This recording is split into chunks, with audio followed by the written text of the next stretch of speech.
Good evening, ladies and gentlemen. I'd like to call the Tuesday, October 14, 2014 committee of whole to order.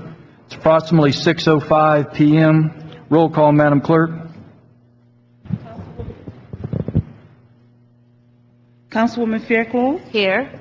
Councilwoman Wallman. Councilman Burgess. Councilman Williams. Here. Vice Mayor Shelley. Here. Mayor Porter. Here. Any additions, deletions, deferrals? Just, Mr. Mayor, I'd like to just request executive sessions on Patrona Mendez versus City of Homestead. It's an auto accident case, and Carlos Diaz Suarez versus City of Homestead, again an auto accident case, and then finally the case involving the fill in the DRI, ACI versus City of Homestead. Thank you.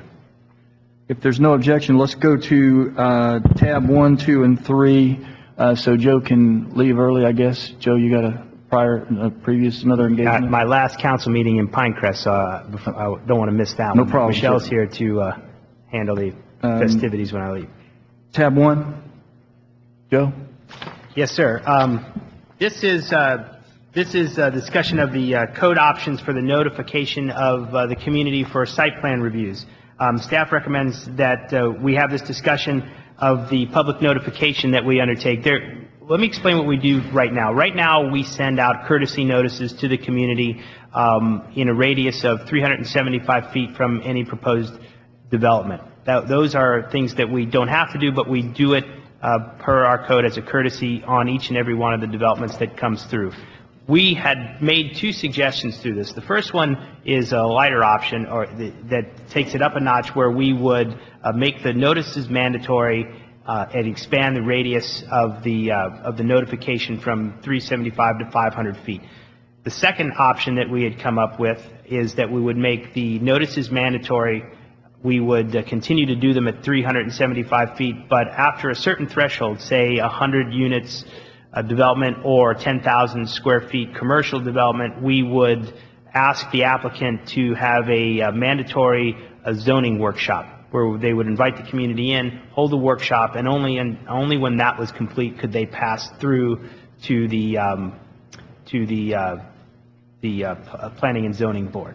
I guess there could be a third option if you just wanted to notify the homeowners associations, the adjacent homeowners associations, and ask that the applicants meet with them prior to moving through.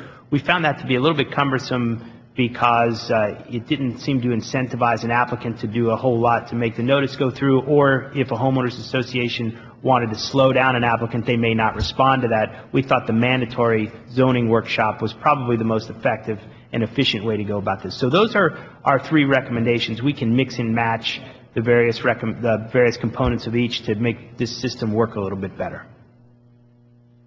Mr. Burgess?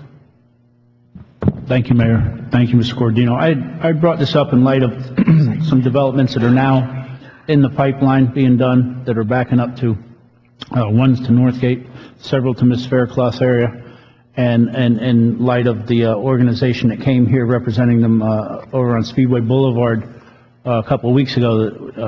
A development had been approved many years ago and didn't know what exactly was going on. So as I looked and saw the issues that are happening, I thought it would be a good thing for us to help our citizens be educated and involved in the process of what's going to be in their neighborhood, instead of being kind of not really forgotten but not brought up to speed either. I think, their input is very important.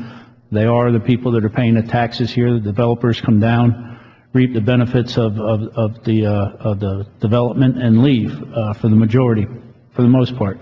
So I thought it was a way for us to get our neighbors engaged in what's going to be built around them, and to make sure that everybody thinks that what's being done is compatible to the best of our abilities of a city to enforce it.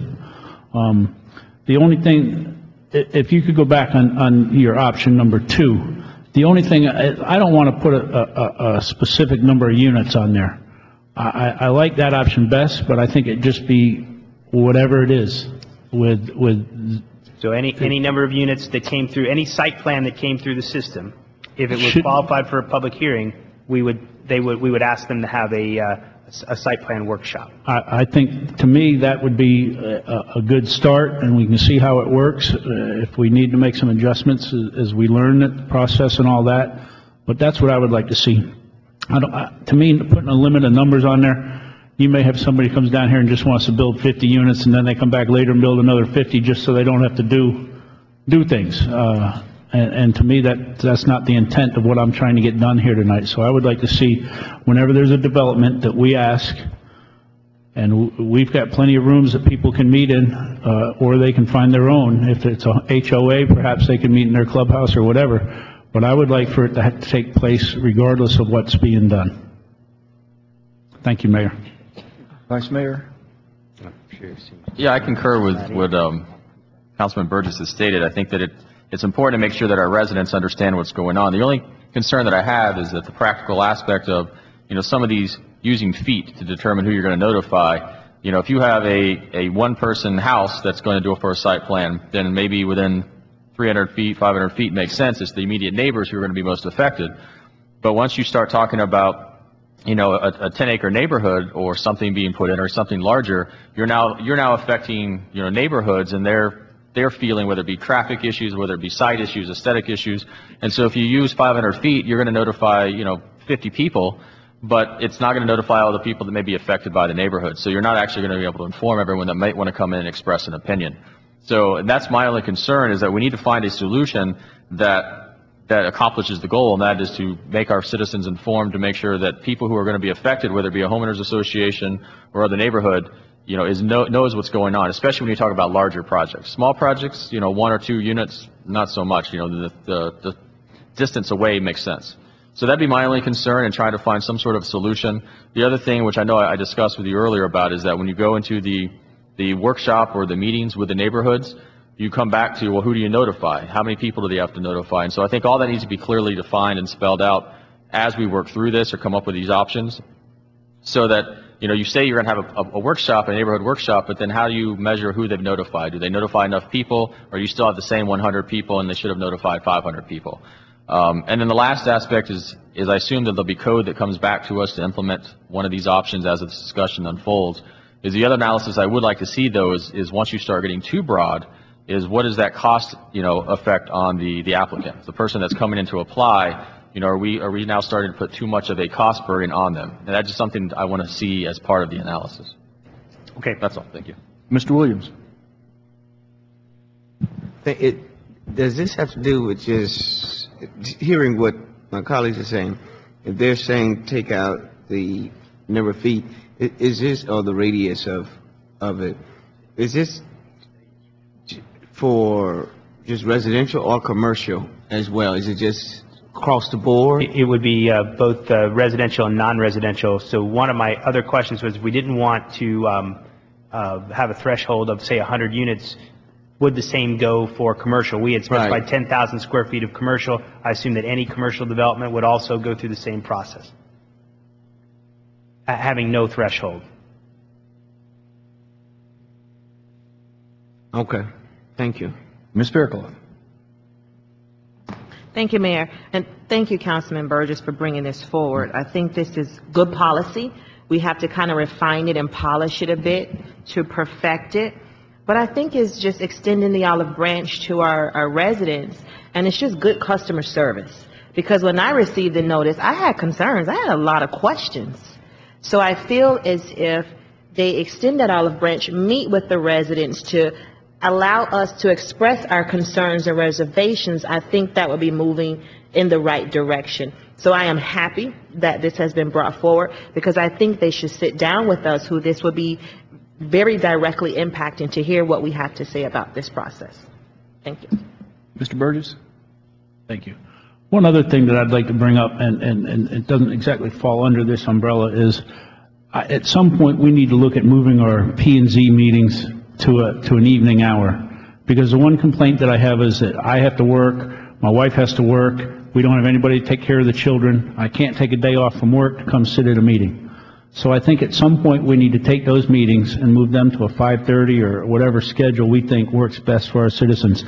Because it's this, once again, I refer back to the Northgate and to Eastlake has a development coming up. The people couldn't come, the majority of the people couldn't attend the P&Z meetings that may have wanted to because of their responsibilities in life of work or children and all that. So I think at some point, and I think evenings would be much easier for them to attend. So I think at some point we need to look at and address that also as we are trying to help our neighbors. Thank you.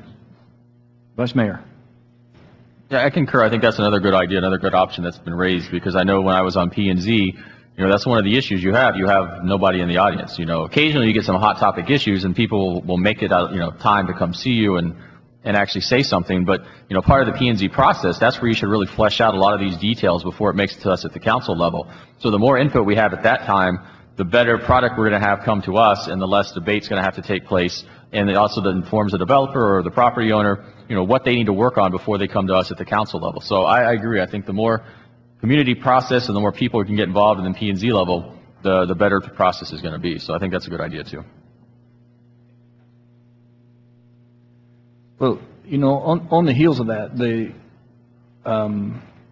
we don't have people lined up to jump on these boards, and P&Z is a mandatory board that is required to be part of this process. And at some point in time, I know by resolution, it appears we took the pittance of pay that we were providing these people. Again, they're required to be on this board and they're required to hear these issues. And there was a small amount of pay that was given at one point in time.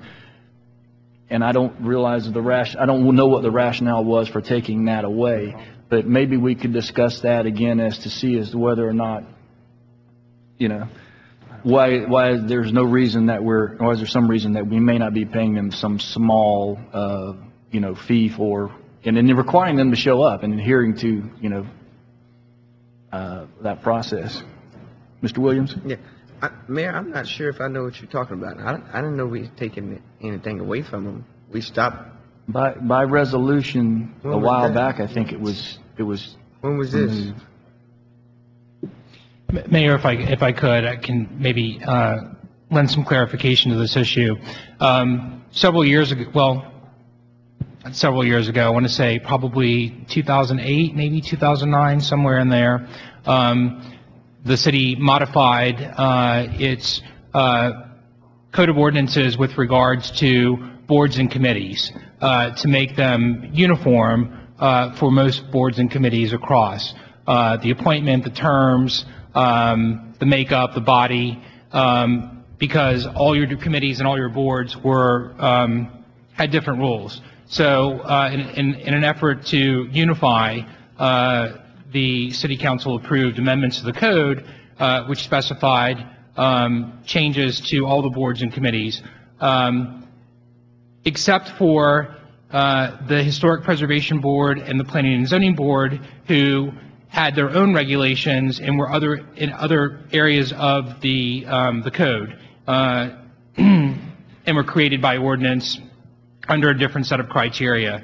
And you have to read the two together because certainly the Historic Preservation Board and the Planning and Zoning Board regulations are a little bit more restrictive and controlling, but you read them in tandem with the Unified Board regulations. And in that change in 08, it done away with any remuneration for any boards or committees throughout the city, so there's no compensation for anything. You certainly can modify that or change that, but that's the genesis of that change. And prior to that, I think your Planning and Zoning Board, if I recall, I think it was $50 per meeting that they were receiving. Anything else, Mr. Williams? Yeah, you saying 08, not 09. Which one is it? Off the top of my head, I don't know. I'd have to look at the code to see, but somewhere around that. But when that came through, was there any designation that we would be modifying the planning and zoning aspect of the code as it relates to compensation? I can understand making the board, all the boards to the city unified, the makeup, all of that, but I was not under the impression that it included the compensation piece. I don't recall the specific details of it, Councilman. The Vice Mayor has something, I think. You want me to, I was just going I to, released the floor. yeah, I remember when that came through, and that was when they, just for clarification purposes, I think that was the same ordinance that made it so that each board member's term ended at the same time of the election of the Right. mayor. And so it was during that one, but you're right, there was never any discussion about its effect on whether P&Z would or would not get paid.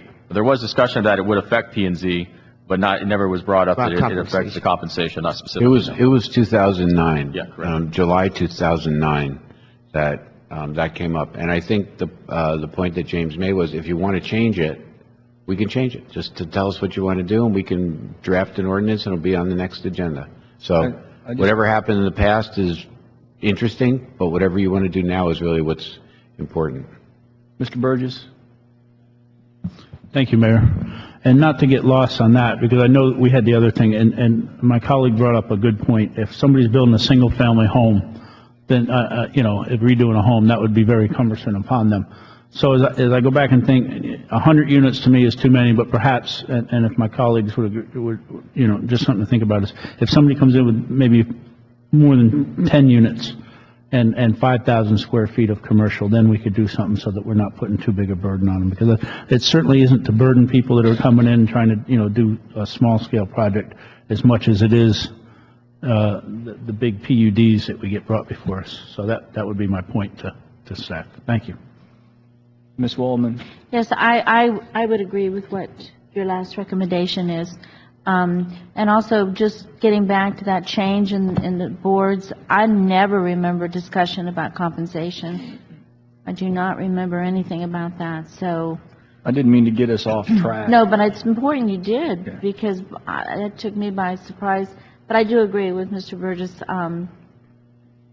his last statement. Well, let's put the other issue as far as compensation and the ordinance change at a future date, and we'll go back to focusing on this issue as it is. Were you finished, Ms. Waldman? I'm sorry. Okay. What other discussion, what else do you need direction as far as from this council right now? No, this would be fine. I think what you've told me to do is create a level at about, where we would take them to the workshop for site plan. That's at 10 units or 5,000 square feet of commercial or non-residential. We would go back and research radius that we would send the mailers to. Maybe 375 isn't appropriate. We'll look at what other cities do and come back with a reasonable thing that expands the radius a little bit more. We'll go back and analyze the cost of this to see what it would take to comply with that radius and how that would impact the development community. And then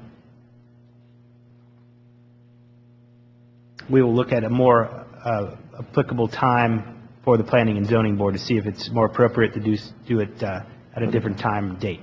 Mr. Williams? Yeah, I'm just thinking about my area, and I don't know, I have a lot of industrial area in my district, so I don't know which is mixed in with residential, but if there's a piece happening up on, let's say, US 1, and the radius is 500 feet, I don't think, let's say at the corner of Lucy Street, you wouldn't hardly touch anybody if they had from my area, I don't know if you were sending out even 1 or 2 notices.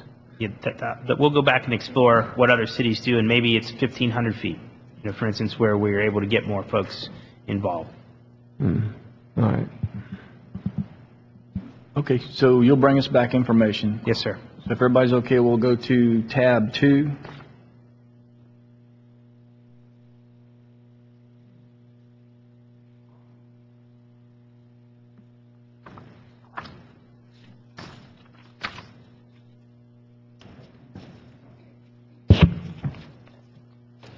Good evening. Mayor and Council, before I start, there's a visual that was circulated right before the meeting to each of you. It's also included in your packet, and if you don't mind turning to the visual as I go through the item, it might better help you understand the open space requirements. And then when I'm done presenting the CAR, we can look further into the visual for the discussion purposes.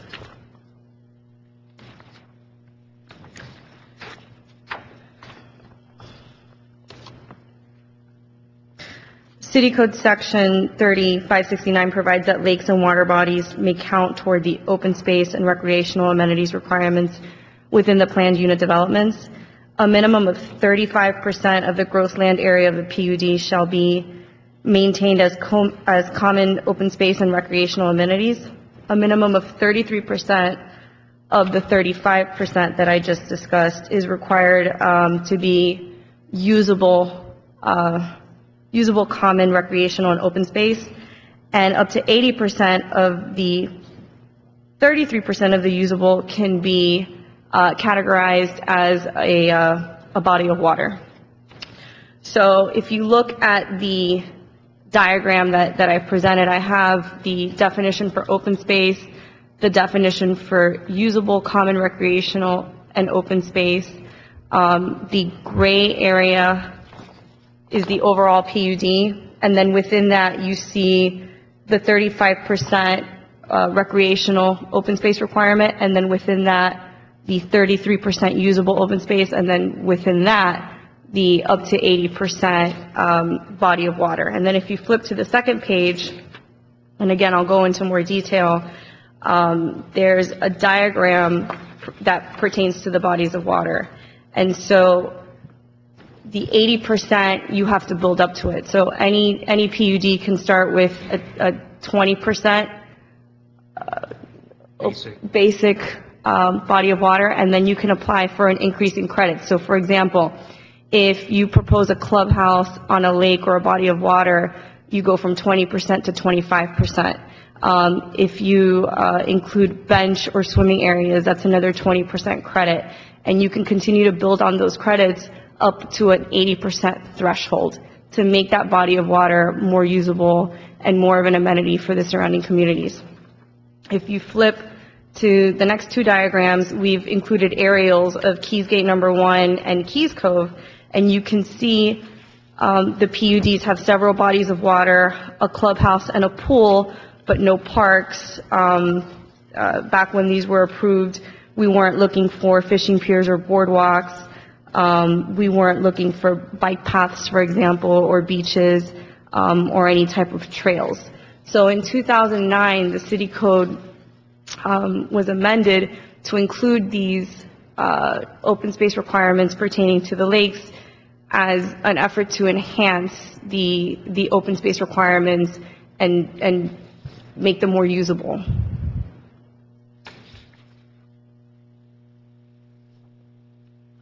Thank you, Mayor, and I apologize to my colleagues for having brought so many things forward tonight. This is another item. As I looked at the piece of property that's going to be developed above Northgate, and I started looking at the plan, it had all these net acreage and net units per acre and this and that, and so I started asking. And to me, it's just a shame that we allow developers to count lakes as acreage. And I think as we start to see more and more projects coming down here again, I think it's time that we take that back and not allow that to happen, so that there's more houses or more green space actually, and that they're not allowed to count the lake for their net homes. And that's the point of me asking for this to be brought forward tonight. Obviously it's too late for that one, but as we see more and more developments come online, and they have to dig these retention ponds for their fill or whatever they do, and then we allow them to count it. To me, it's just not what I want to see within the city of Homestead any longer. And so that's why I've asked for this to be brought forward tonight. Thank you. Ms. Fairclough?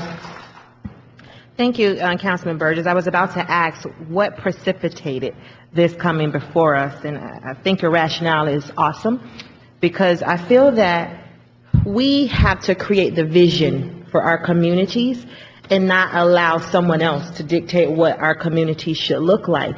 And I feel that there has been an emphasis on building houses as opposed to building communities, places where families can go and congregate, walk on trails, but they're just going the cheap way out and just putting a lake there. But where are the amenities for that community that the residents can enjoy. And I'm not convinced that I've seen that. So thank you again for bringing another item before us that's just good policy. I fully support it. Vice Mayor? Yeah, thank you. I agree with the concept as well, because it makes no sense to say that that's open green space. Yes, you're not looking at another house, but you're not able to function and use that space because it's water for the most part. So I agree with that. The other thing, though, I would ask as part of this analysis that you do is look at, how many locations do we have left that this will be applied to? How many PUDs do we even have capable of having in the city limits? Because we have a lot of stuff that's already been built out. So I'm not sure how many 20-plus acre parcels we have available. I'd be interested to see that. And then the other thing I'd have the question is, I remember that, I think it was a few years back, maybe 6, 7 years ago, they actually changed, I think they amended the ordinance to define what was a PUD, and they decreased it from, maybe 40 acres down to 20. I know it was decreased so that you could consider a PUD a smaller piece of land. I'm not sure that was maybe the best of ideas, but it would be something else I'd like to maybe look at to see, should we go back up a little bit higher as far as what could be considered a PUD? Because I think my understanding is we have a little more control over the process if it's not a PUD versus if it is a PUD. And so as we start shrinking down and we have these one-way in and one-way out communities, that causes more congestion on the roadways and a couple other problems. So while we're looking at this problem, let's back it up even a little bit more and look at should we expand what is considered a PUD or the number of acres that needs to be in order to be a PUD. Thank you. It's 20 acres for the record.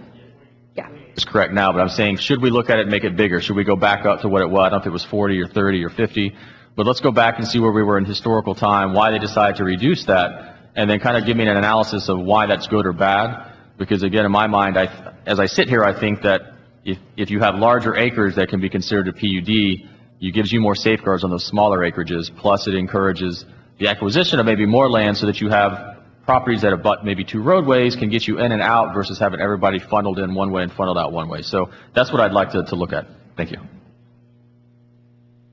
Any other questions? You need any other direction? You're on? Oh, Ms. Waldman? You're late. We're experimenting tonight with our new little gadgets here. I wish, I don't know if the audience would agree with me, but I wish all developers would take a lesson from the Village as a Homestead. Absolutely. Because we not only have the water features, but we have the passive park, which is a city park, but was built within a community. We have the bike paths. We have so much green space. We have the bike trails and the walking trails alone.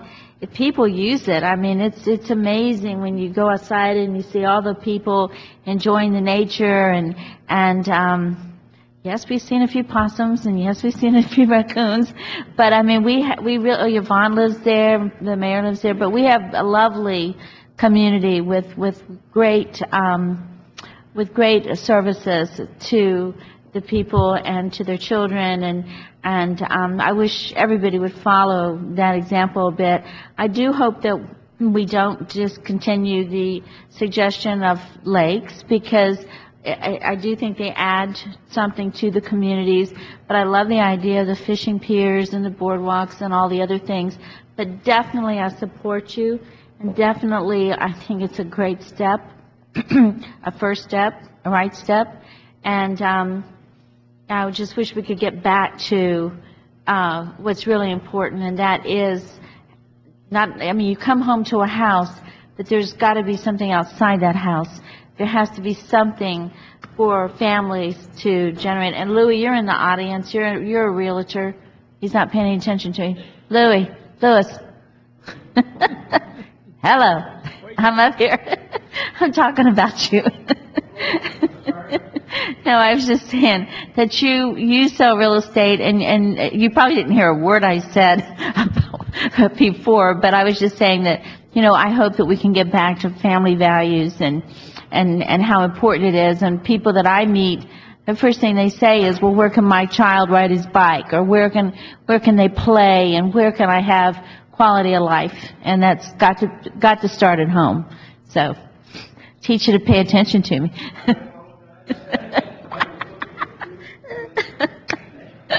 See, you should be.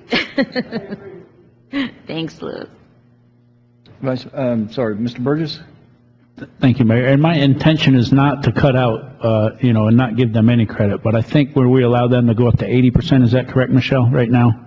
That's correct. I'm thinking, a number more realistic is maybe a 20% or somewhere in that vicinity, where we scale it way back on them.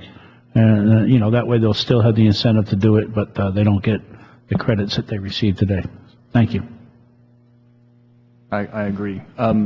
Anything else you need from, as far as direction to draft? Not at this time. Thank you. Okay, so we'll move on past tab 2. The Park Service people are here, and they're on tab 4 and 5. I'm sorry, 5 and 6. You guys mind if we do 5 and 6? So go to tab 5. Staff, whoever. Who's got it?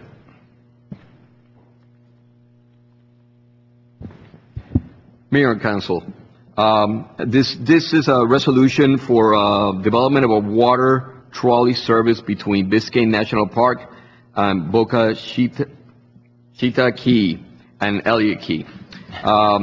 Vice Mayor Shelley requested that Mayor and Council consider adopting the attached resolution whereby the City Council expresses a strong support for the development of a water trolley service at Biscayne National Park for services between Convoy Point, Boca Chita Key, and Elliott Key, and hereby authorize the City Manager to take any action that is necessary to confirm the City's support to all interested governmental and participating private entities, including requesting the City's lobbyists to assist in identifying and securing funding opportunities at the local, state, and federal level.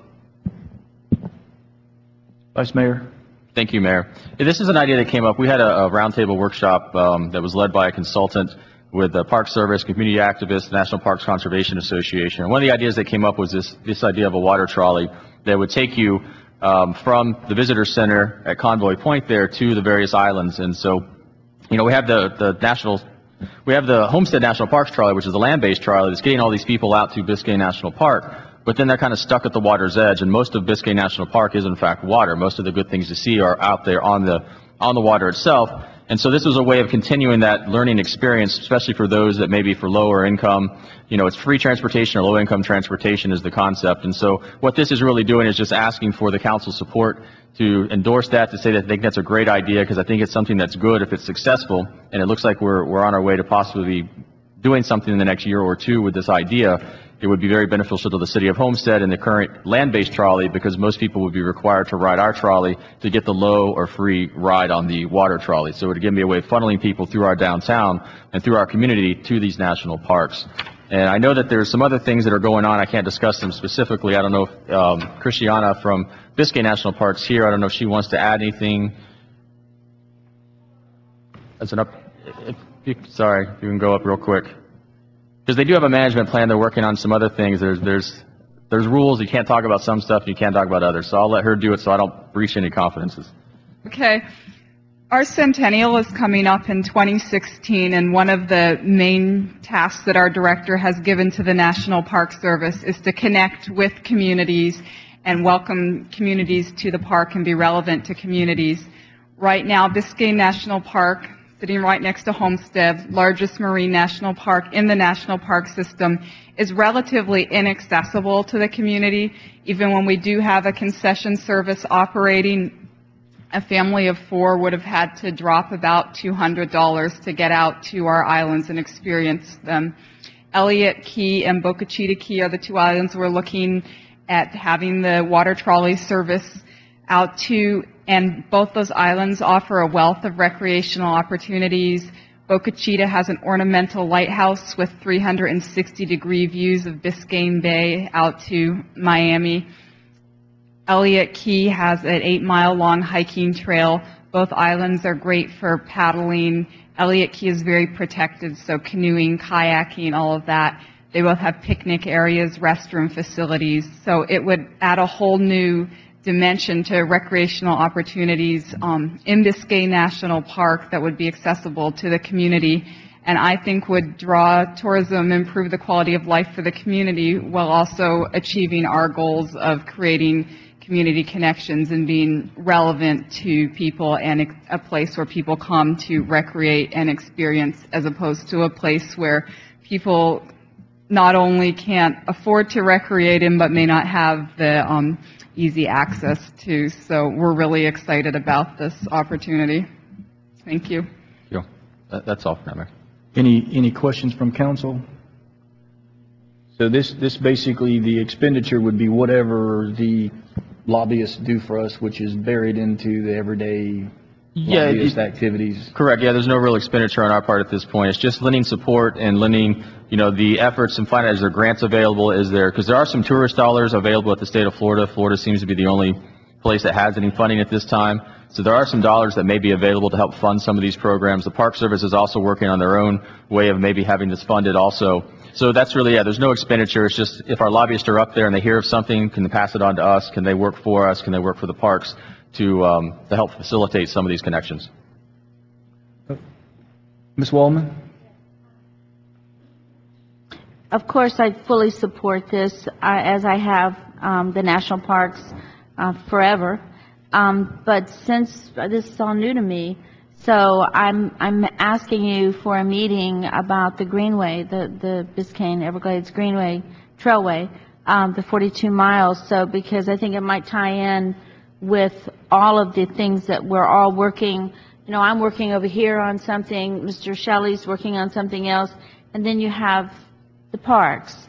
So, I hope that we can get together and talk about it. I know you're familiar with the Greenway project, and we are moving along slowly. I'm going to be giving a report in a little bit, not today, but in a month or two, because there's a lot of money available this year in Tallahassee.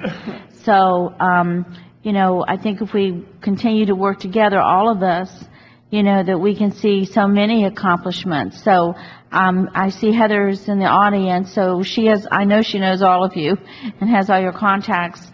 And I'll post the meeting, so it can be a joint meeting that Vice Mayor can attend as well. And anybody else, of course, is welcome to come. But I do think we need to work together on the project. So please, she'll get in touch, and we'll get in touch with Vice Mayor. And I think it's a great idea. I know there was a concession out there, and they were constantly contacting me, but they wouldn't give any specials. They wouldn't discount the rates in any way. And I really tried. I worked very hard to try to get those rates down. And it was a shame, because there were many people that wanted to go. And I'm getting excited just hearing you talk about it. So congratulations. Congratulations. Thank you. And we are taking lessons learned and hoping for a stronger contract this time around for our next concessionaire. Vice Mayor? Yeah, just to piggyback on that, one of the things that I had planned to do, because we did have that roundtable discussion, and we had a bunch of good ideas that get generated that were talked about as far as our things that would be good for the community between the parks and blending them all together.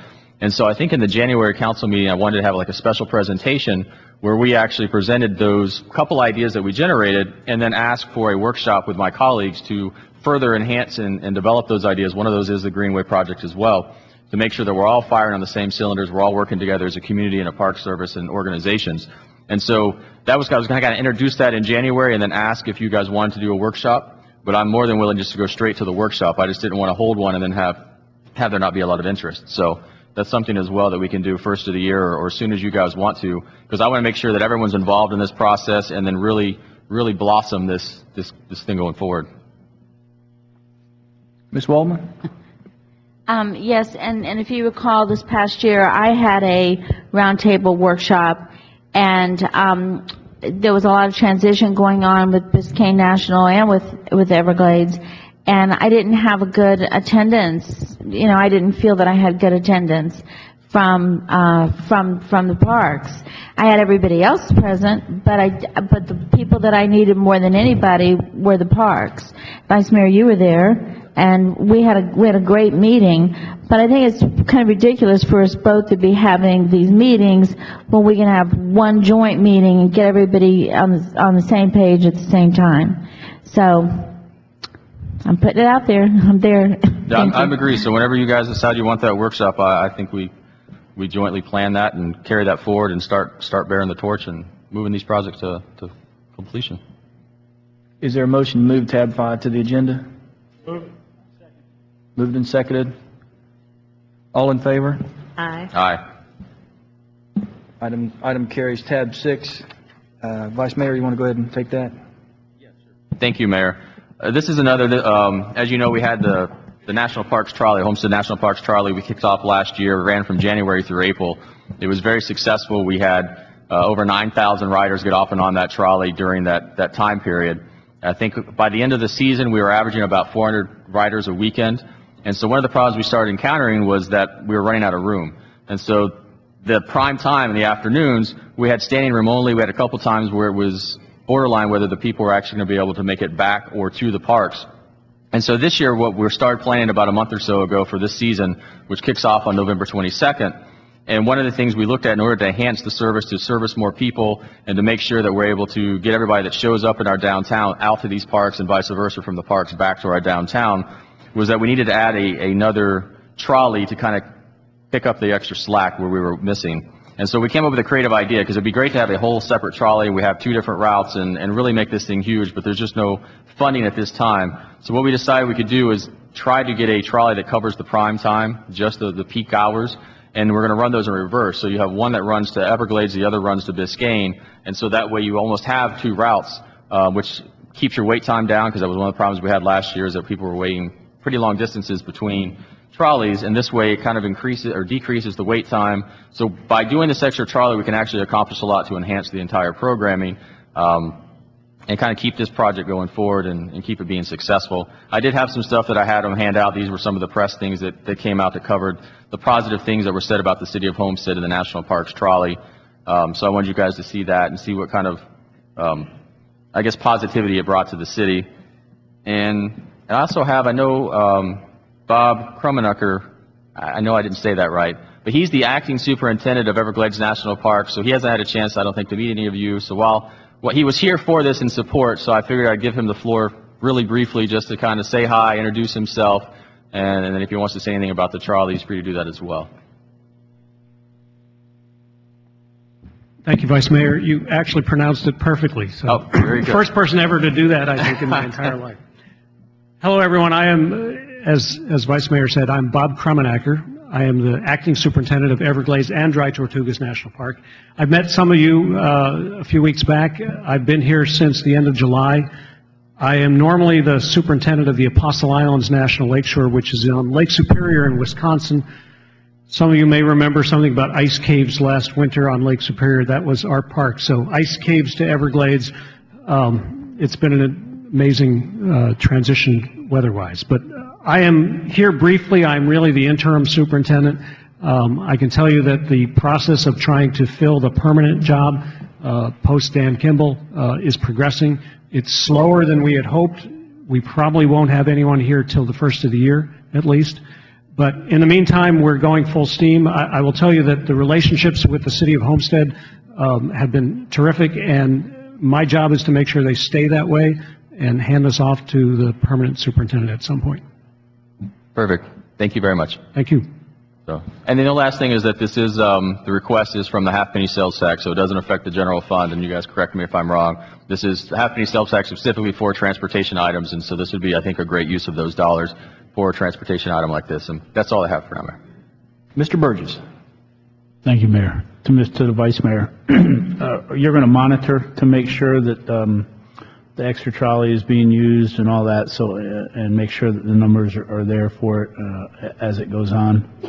Yes, correct. Because originally we thought about when we added the extra trolley, it was just going to follow the other trolley, and we said, well, that's kind of a waste of resources because you're right. You know, maybe times it follows and you have 3 people on it.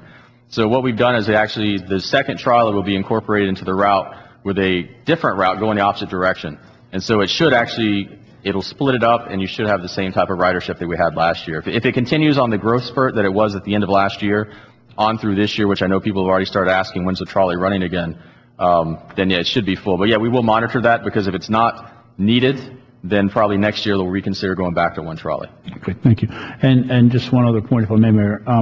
The tourism committee's been very active. We actually got people, we took $5,000 and rolled it into $40,000. Is that right, Hugh, the final number, by putting in? And we've got people from Homestead that are going to England, to Canada, to Germany, to these trade shows. So whenever we get an opportunity, and I know that the Germans are some of our biggest visitors there is down here.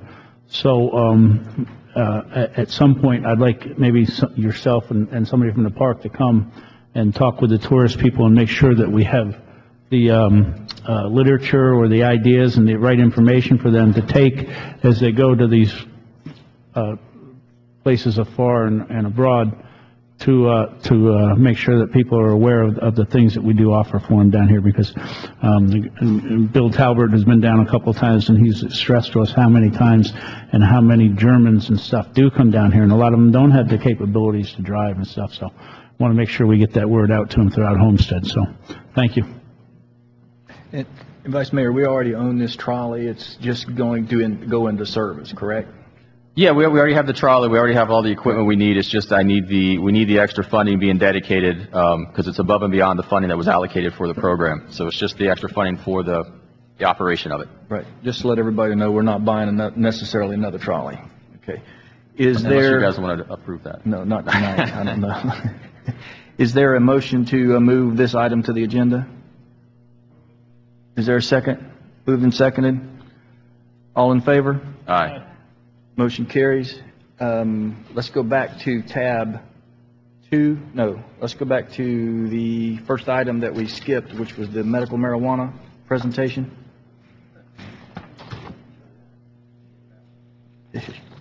Thank you, Mayor and Council. You have a lot of items on the agenda this evening that you need to get through, so I will... Excuse me, James, I need to make a disclaimer.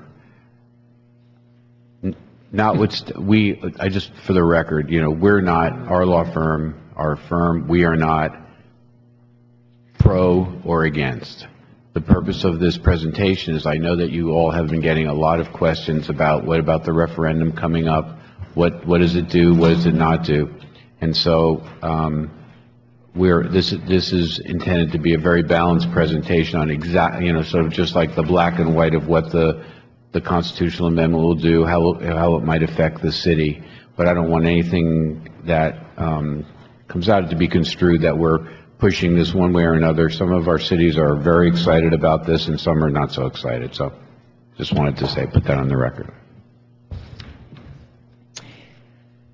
I think you all have copies of the PowerPoint presentation that I'm going to go through, so you can look along with that. And then there's a corresponding memorandum that I've drafted for you with exhibits that goes along with the PowerPoint that explains in a little bit more detail the constitutional amendment, the existing legislation in place, and some items for consideration, policy direction that you all will need to address.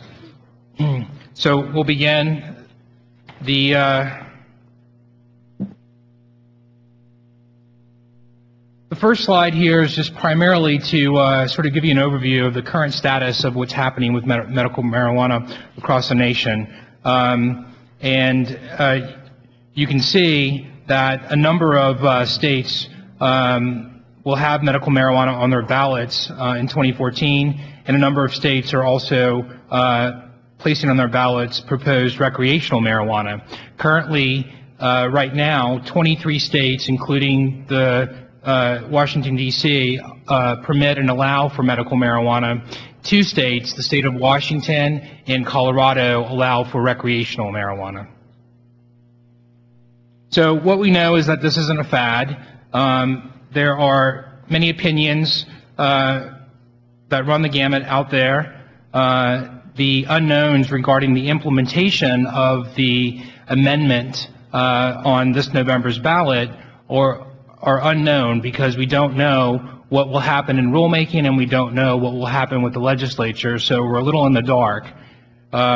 We know that preparation is important, and those who regulate or prohibit early and strictly suffer the least consequences in the end. So just to provide a little backdrop for you with regards to the constitutional amendment, this is Amendment 2 that will be on the ballot on November 4th, and it's titled The Use of Marijuana for Certain Medical Conditions. And it allows for medical use of marijuana for individuals with debilitating diseases. In the memo that I mentioned, one of the exhibits is the full constitutional ballot language that you can refer to later for reference. How it works is that under the constitutional amendment, a patient is required to obtain a physician certification from a licensed physician in the state of Florida, and that physician determines that the person has a debilitating medical condition and that the benefits outweigh the health risks for the patient. And debilitating medical condition is defined in the Constitution as one which includes cancer, glaucoma, HIV, AIDS, hepatitis. It goes on, Crohn's, Parkinson's, multiple sclerosis, and this is the important language, or other conditions for which a physician believes that the medical use of marijuana would likely outweigh the potential health risk for a patient. Well, what that means, and there is discussions at both the legislative level throughout the state, that other conditions mean a headache, a sleeping disorder, my back hurts, anything for which a physician might think that a prescription for medical marijuana might help or outweigh the risk to the patient. So it's very broad. It's Pandora's box is wide open with regards to the constitutional amendment. The constitutional amendment provides that a patient or a personal caregiver with an identification card may obtain the medical marijuana for the qualifying patient's use, and medical marijuana will be obtained from medical marijuana treatment centers.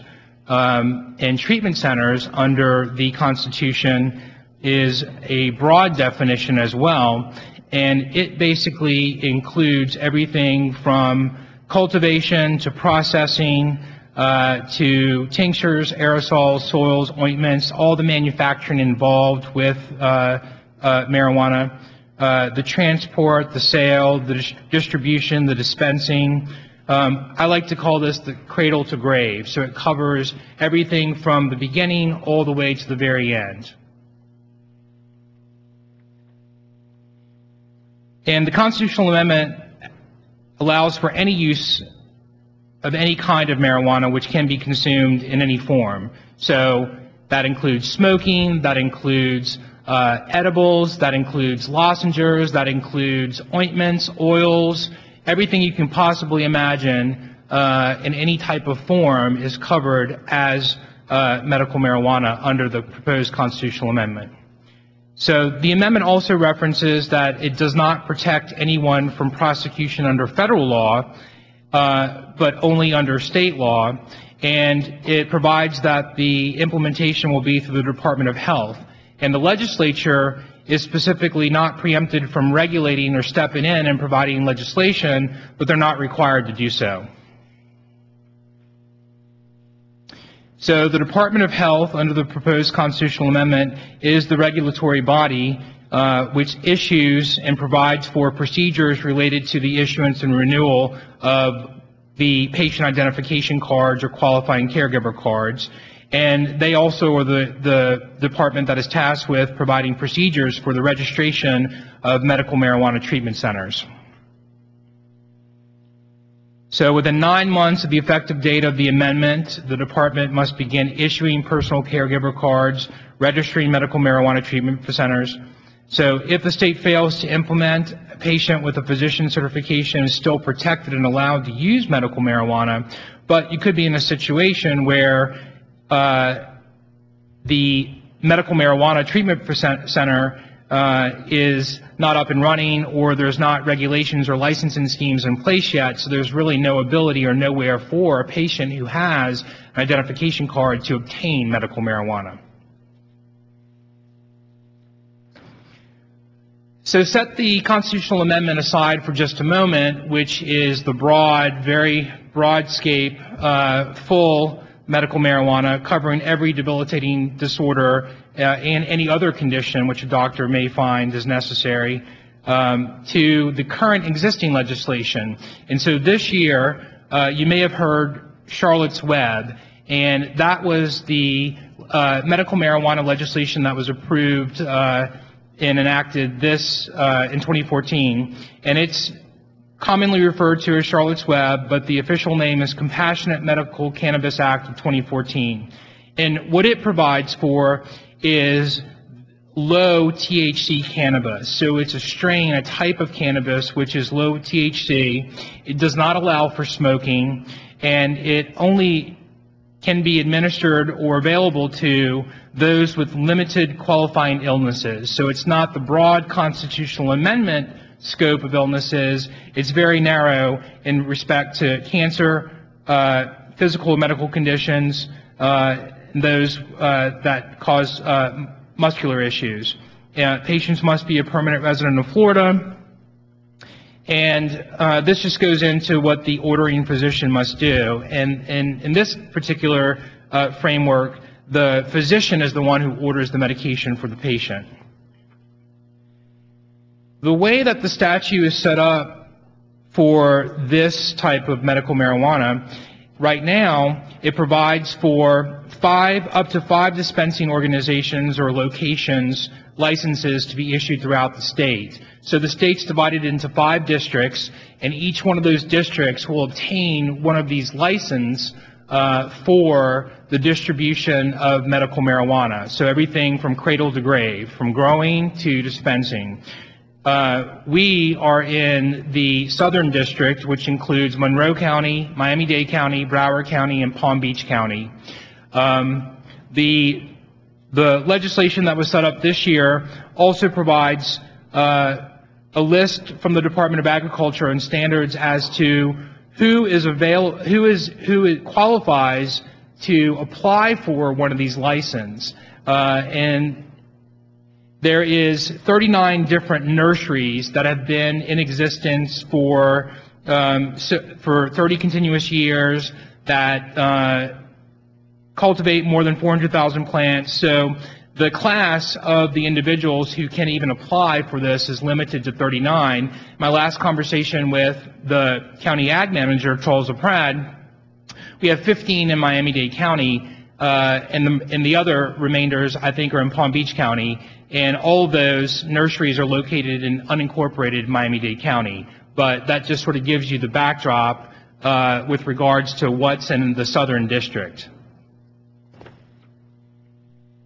So under the existing state law, the Department of Health, again, is the organization, the State Department, who is responsible for drafting rules to implement the legislation.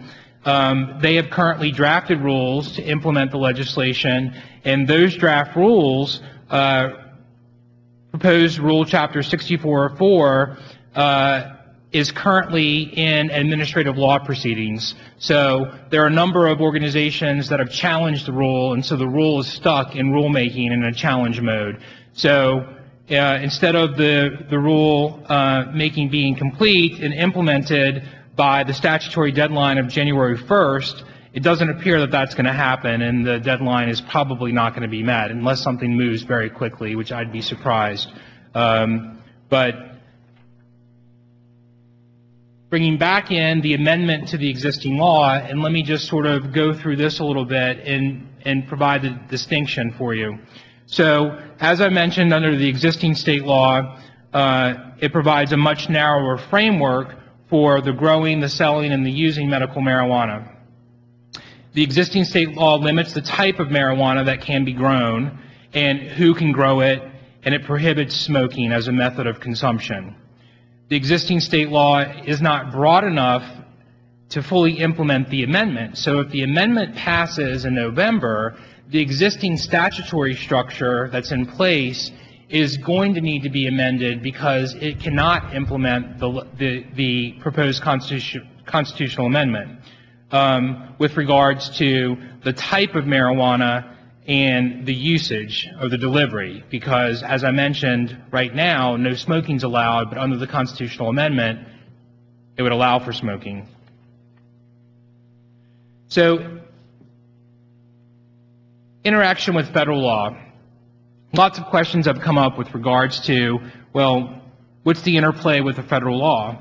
And so, marijuana right now is a federal controlled substance, and it's controlled by the Federal Substance Control Act.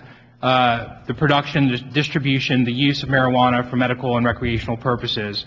The federal government has issued memorandums or advisory memorandums basically saying that it's a state issue and that the federal government is not going to prosecute production, distribution, and the use of medical marijuana unless there's clearly some big issues, i.e. trafficking, i.e. drug cartels, that sort of stuff. But they pretty much have taken a hands-off approach. That doesn't mean that that can change or that there might be a change in policy or direction, but that's the current status of what's happening with regards to the federal government's take and approach on the prosecution of production and distribution of marijuana. All organizations and states point out in their regulations, their legislation, and their amendments that everyone who uses, produces, distributes marijuana, whether for medical or recreational, is subject to federal law.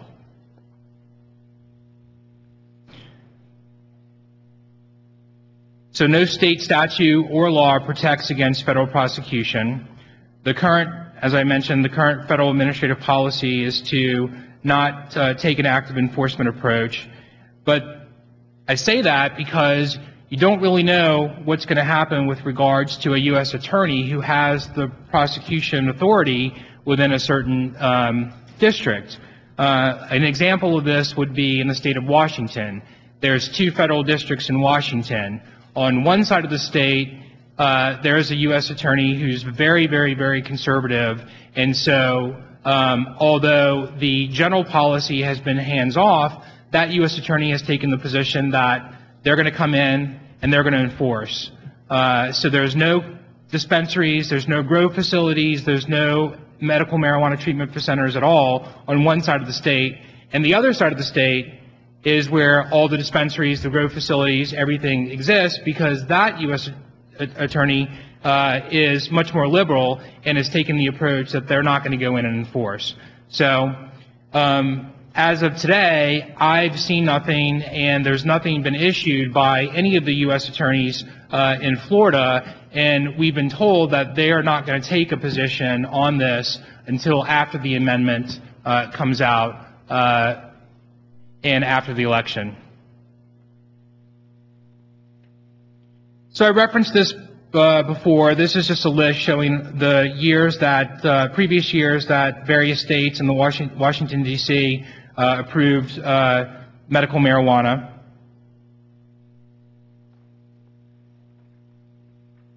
And the money game, the revenue here.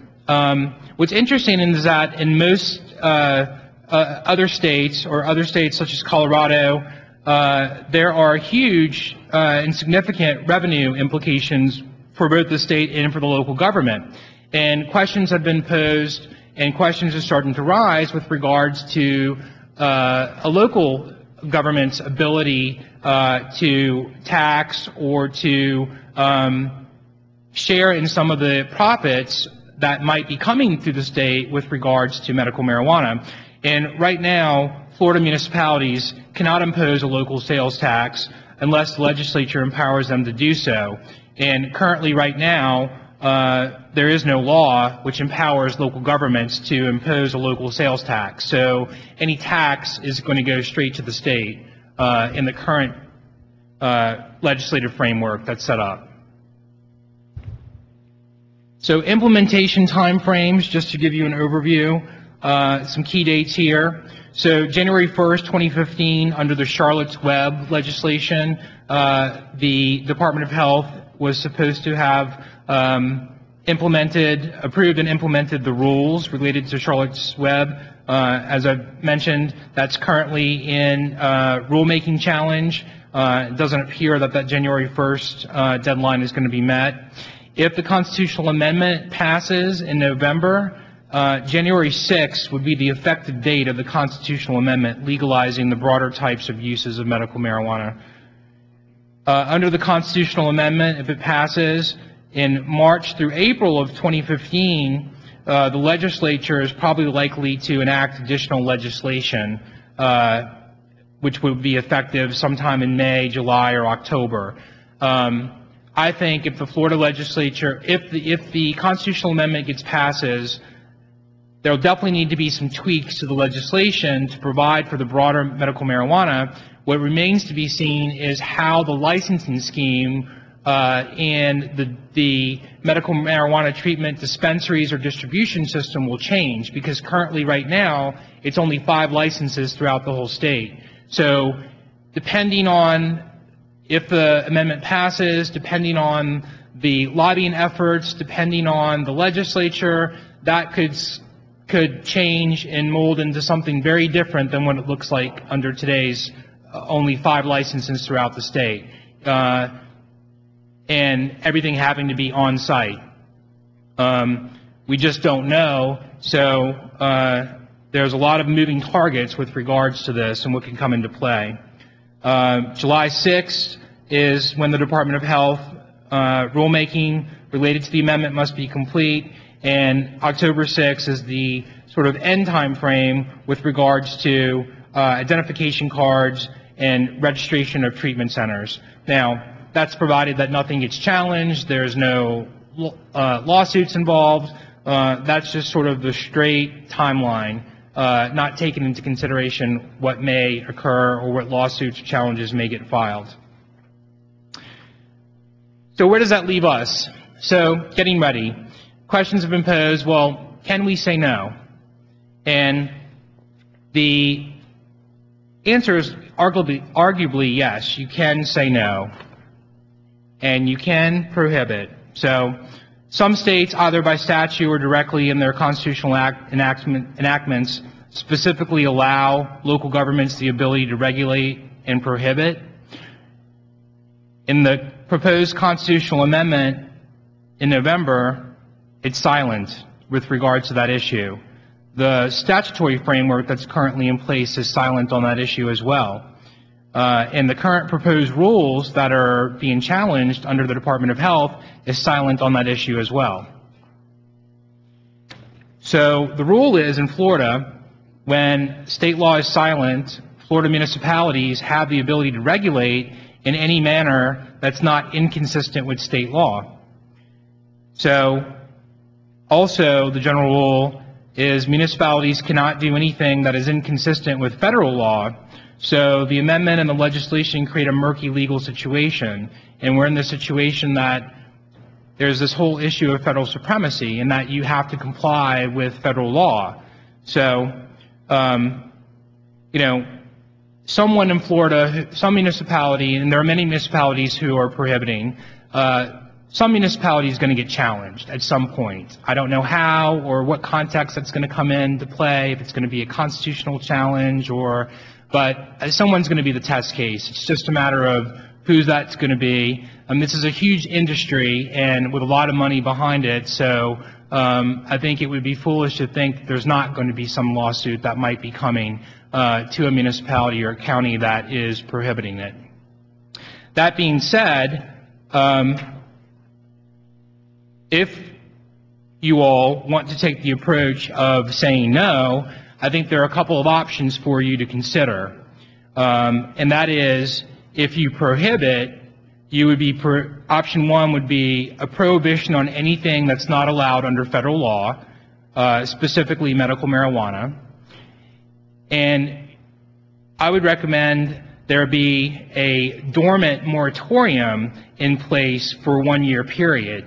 So if the moratorium would only become effective upon a change in federal law, if marijuana became legal under federal law, or upon an invalidation of the prohibition. So in either one of those circumstances, the moratorium that's dormant would become effective, and it would give a year time for you all to consider how you want to regulate, in which manner you want to regulate, and give you an opportunity to look at those details. The second option for prohibition would be to prohibit based on anything not allowed under federal law, specifically medical marijuana, with dormant regulations in place, zoning, business regulations, that would become effective in the event that federal law or there's an invalidation on the prohibition. So either a moratorium to give you time to look at regulations, or at this juncture, draft regulations, draft business regulations, come up with something so that they're in place, and should federal law change or the prohibition become invalidated, those regulations would pop into effect. So those would be my two suggested options for you all to consider if you choose to go down the prohibition path. If you choose to regulate, there are a couple regulatory options and considerations for you to consider. And I would recommend both a zoning ordinance that would regulate zoning, as well as a companion business regulation ordinance that would deal with licensing and deal with business regulations. So if you're looking at zoning, you would look at use limitations. Under the constitutional amendment, medical marijuana treatment centers are broadly defined, so that's cradle to grave. So do you want to allow for grow facilities? Do you want to allow for manufacturing facilities? Do you want to allow for dispensaries or not? Maybe you only want dispensaries and not manufacture and grow facilities, or maybe you want only grow facilities, not manufacturing or dispensaries. So there's a little to think about with regards to those uses if you're going down the regulatory path, as well as zoning district limitations, so many feet away from schools, so many feet away from churches, so many feet away from parks, which are standard sort of zoning regulations with regards to some of these types of uses. You see a lot of that in adult use regulations or in alcohol regulations. So those are just listed there as sort of examples of what your staff could do with you, or what we would advise if you're going down the regulatory path. That would be sort of minimum criteria and minimum things that you would want in your ordinances. Procedure, I think it would probably be something that you would want to look at if you want to make this a special exception and not a permitted use by right in a certain district, with a renewal of every 2 years or every couple of years. You might want to consider also prohibition on public consumption, because whether or not the amendment passes, medical marijuana in some form, maybe not the smoking, but under the current legislation, does allow for consumption. So do you want to, as a city, just prohibit consumption altogether publicly, which you have the ability to do so? And then, as I mentioned before, there are a host of business regulations that would go in tandem with the zoning regulations that would get into the more specifics that your zoning doesn't get into, i.e. hours of operation, no on-site consumption of marijuana or alcohol, no outdoor activities, no live plants if you're dealing with a dispensary, odor mitigation, signage, queuing, no loitering, security operations, business regulations, video surveillance. This is a cash society, cash business. Yes, sir. I think this presentation is excellent. It's a lot to chew on. Can I make a suggestion? Certainly.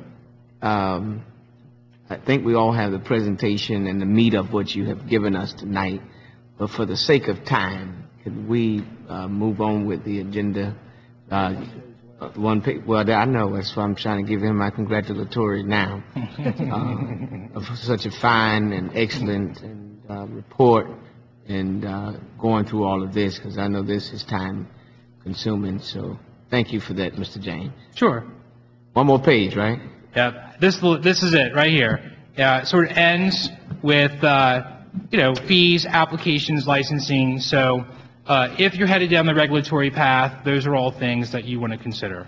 So I know it's a lot of information to digest, and it's a little confusing, but we felt it important that you have the information for you to review, for you to look at. And I think it's, given the timeline and given what's around the corner, I think it's important for you all to have a discussion amongst yourselves and provide some policy direction to staff. And that concludes my presentation, Mayor. All right, Mr. Burgess, you're recognized. Thank you, Mayor. Thank you, James, for in-depth. If we were to try to enact something, what's the time frame on how quickly something like that would be able to get done, or either way, for or against, as we tried to go either way? What would be the process? I mean, we would obviously give you our direction, and then we would work. So it would be a 4-month, 5-month process?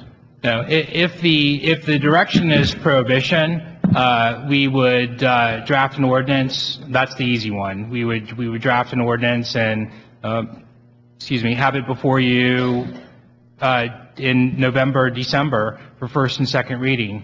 Certainly, if you want to regulate, that's a little bit more in depth, and it would have to go to P&Z, and that would probably take a few more months to do, just because of the process and because of having to go to P&Z and then first and second reading. But I'm concerned that there's the January 6th, which is the effective date of the constitutional amendment, and I don't know if this will happen, but it's certainly out there, and it's something for us to think about. And if the legislators decide to act on the constitutional amendment, I don't know if they'll draw a line in the sand with regards to any kind of preemption issue or preemption argument, or they might say, local governments that maybe had something on the books before January 6th, you're good. If you didn't have something on the books before January 6th, then you're preempted. We as the state hereby regulate it, and this is what can be done and cannot be done.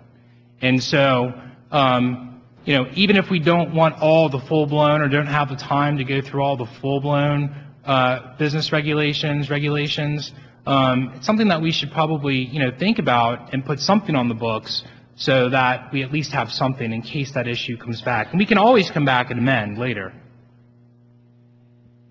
Ms. Waldman? Now, Charlotte Webb was passed. Yes, ma'am. Have they started dispensing? Not yet. Not yet. The Department of Health, the legislation provides that the Department of Health is the department that sets up the rulemaking and sets up the rules for doctors to order the whole structure and the license for all these facilities to operate. There's 5 in the state. So that rule has been drafted by the department, and that rule has been noticed, and it's been challenged. And so right now it's in Tallahassee with an administrative law judge, and there are a number of nurseries who have challenged the validity of the rule.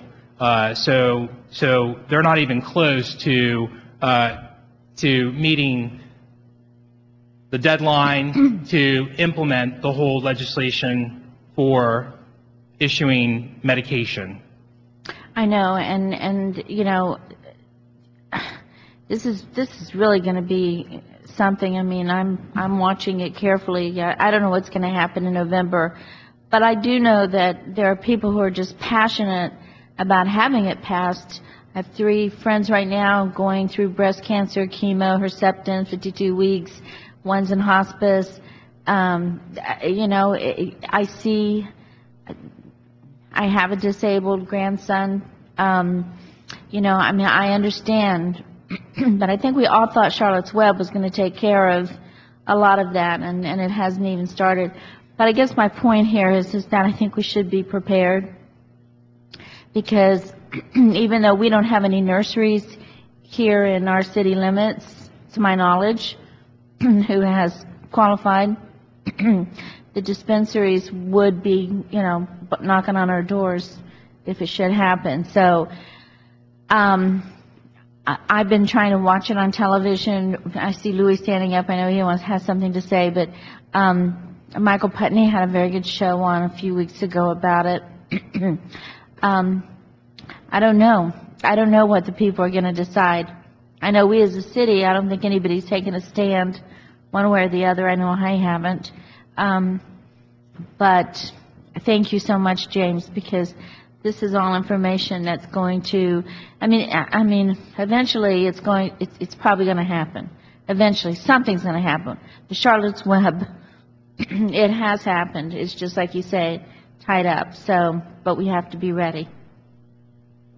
Vice Mayor and then the City Manager. Quick question on the prohibition side. You had the two options, but I noticed really neither one of those options would even allow for the exception that's currently under the Charlotte's Web. It looks like it's because under the federal Charlotte's Web doesn't qualify either. So under the prohibitions, would you have the ability to modify one of those prohibitions to allow what's currently allowed under the Charlotte's Web legislation versus, say, the constitutional amendment, or you have to, it's all or nothing with a prohibition?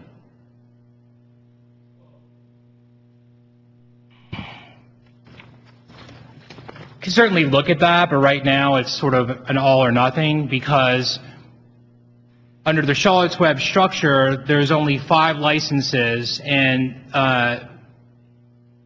those grow facilities are all located outside of the city of Homestead. Okay, so And it really wouldn't apply then. It wouldn't be an issue that we really have to address because of that, because it would have to be one under one roof, the growing, the distribution, all of that.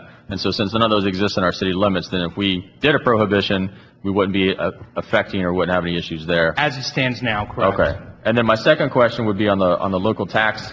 So essentially right now, there is no way for the local municipality, or really even the local county or anybody else, to make monies or revenues off of any of these options within their city limits under the current, I guess, structure, correct? Correct. So essentially it would occur, but you wouldn't have it wouldn't have necessarily any benefits directly to the municipalities one way or another. Correct. Okay. That's all. Thank you.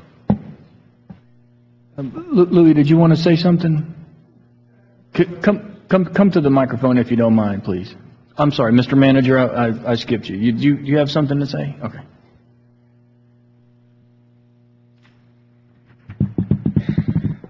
Thank you, Mr. Mayor.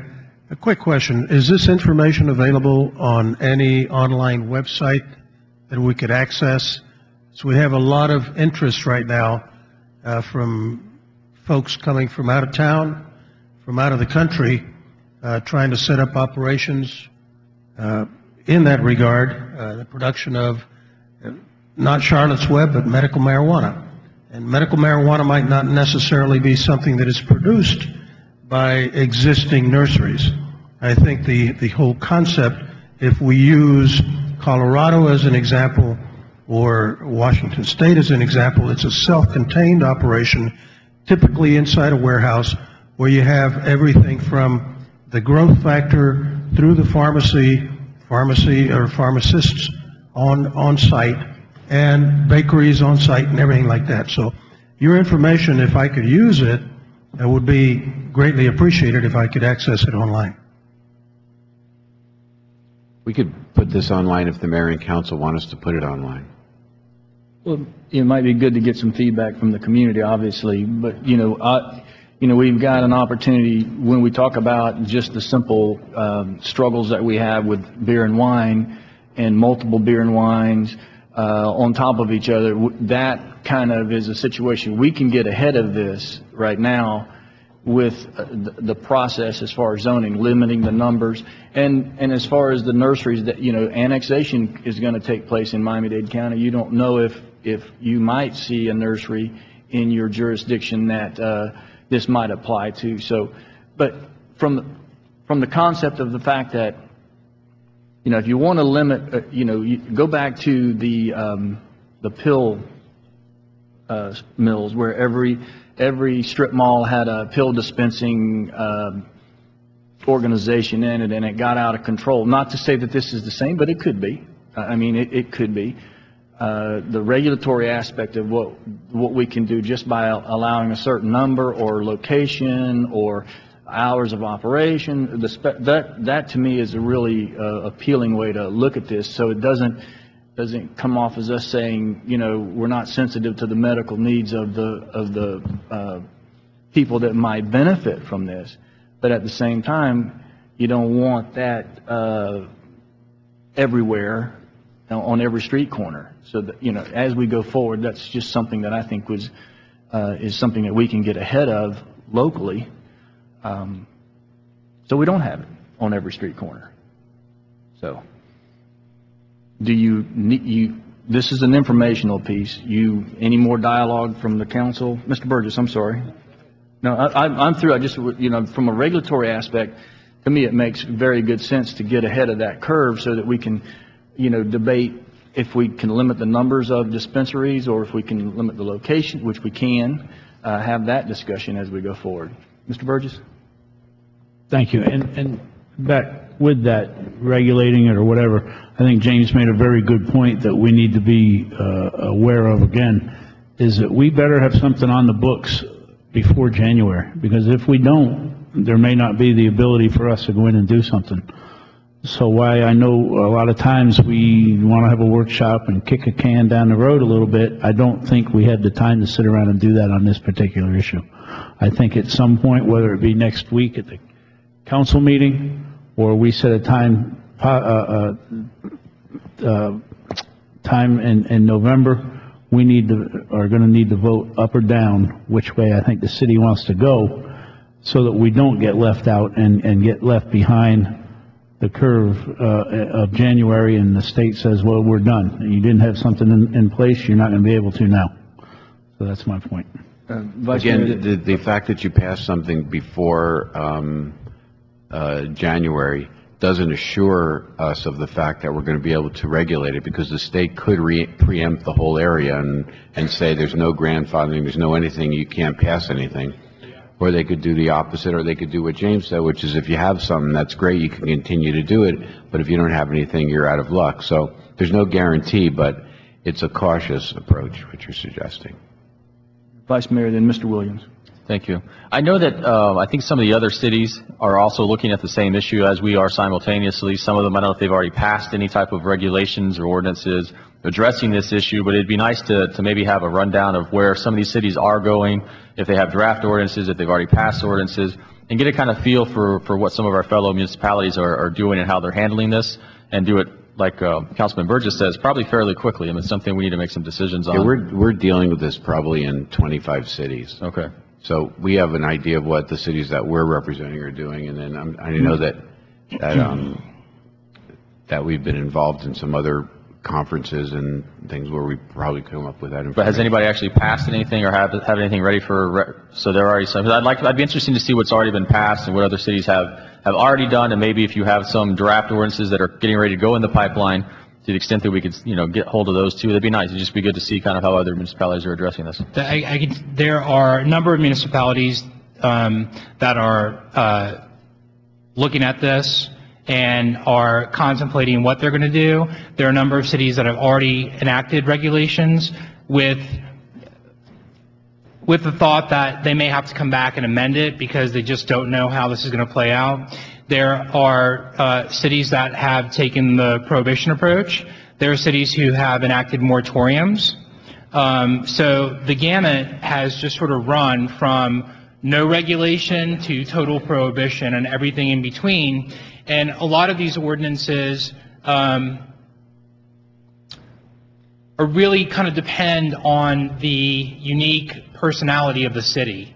So there'll be some general structure that I can share with you and provide to you all, but every city has a unique sort of aspect or a unique personality with regards to where they want to allow, or if they want to allow in a certain district, or if they're only dealing with dispensaries because they really don't have any ag land or anywhere in this or manufacturing that would provide for a grow facility. So all of those sort of things need to be sort of taken into consideration, you know, with these regulatory aspects. But I'll be happy to provide a sampling of that information for you all to look at.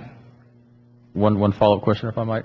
Dealing with the prohibition again on the consumption side of things. So even though we don't have, like for the Charlotte's Web issue, even though we don't maybe have any place that qualifies here currently within our city limits, first question could somebody who does qualify under one of those licenses decide to do a hydroponically, move into one of our warehouse districts and grow because it's easier for distribution and it's closer to the turnpike and they can get people in and out easier under that scenario? Is that something that we would need to pre-regulate and think about? And then secondarily, also under the Charlotte's Web current legislation, would an all-out prohibition then prevent anyone from using that within their own private home for that purposes? I mean, not that we go around regulating that, but still, once the law's on the books, you have to worry about enforcing those things. So would that also then play in a role where and someone that qualifies under the Charlotte's Web, if we have passed an all-out prohibition under the current two options, does then that place us into a situation where we would have to prohibit it within the use of homes? I guess two questions for you to maybe think about and get back. Okay, thank you. Mr. Williams? If I'm understanding you right, James, are you saying that we as a body can set policy, if so, of where these dispensary can be or where they can be stationed in the city? We have regulation. We can't do that. Yes. And so we can't say that beyond certain boundaries is, because I guess my concern is, I think I can only talk about my expertise in my area. I don't think it will be, there's no benefit to the city at all. I'm putting on my city hat now and not my personal, but we would not get it.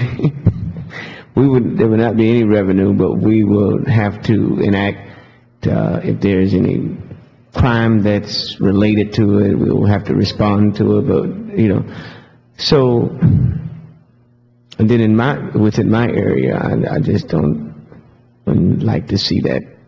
So we can regulate where it could go. Am I hearing you right? Correct. So if we can say it can go all the way out to the Park of Commerce, then, okay. I'm just saying, okay, that's my question. Thank you. I don't want it on the west side of town. Any other questions or comments? James, what about, we get so bogged down with these committee meetings. Can we just do this in like a workshop all by itself? Poll the council and see if they could take time specifically so we could come in the room, deal with this, and then not get bogged down in so much other stuff. This is a intense issue and we should deal with it not pressured, I guess, is my question. So I know that time is of the essence, and everyone will need to sort of be a little flexible. And I know that the holidays are coming up, so it might be tight, but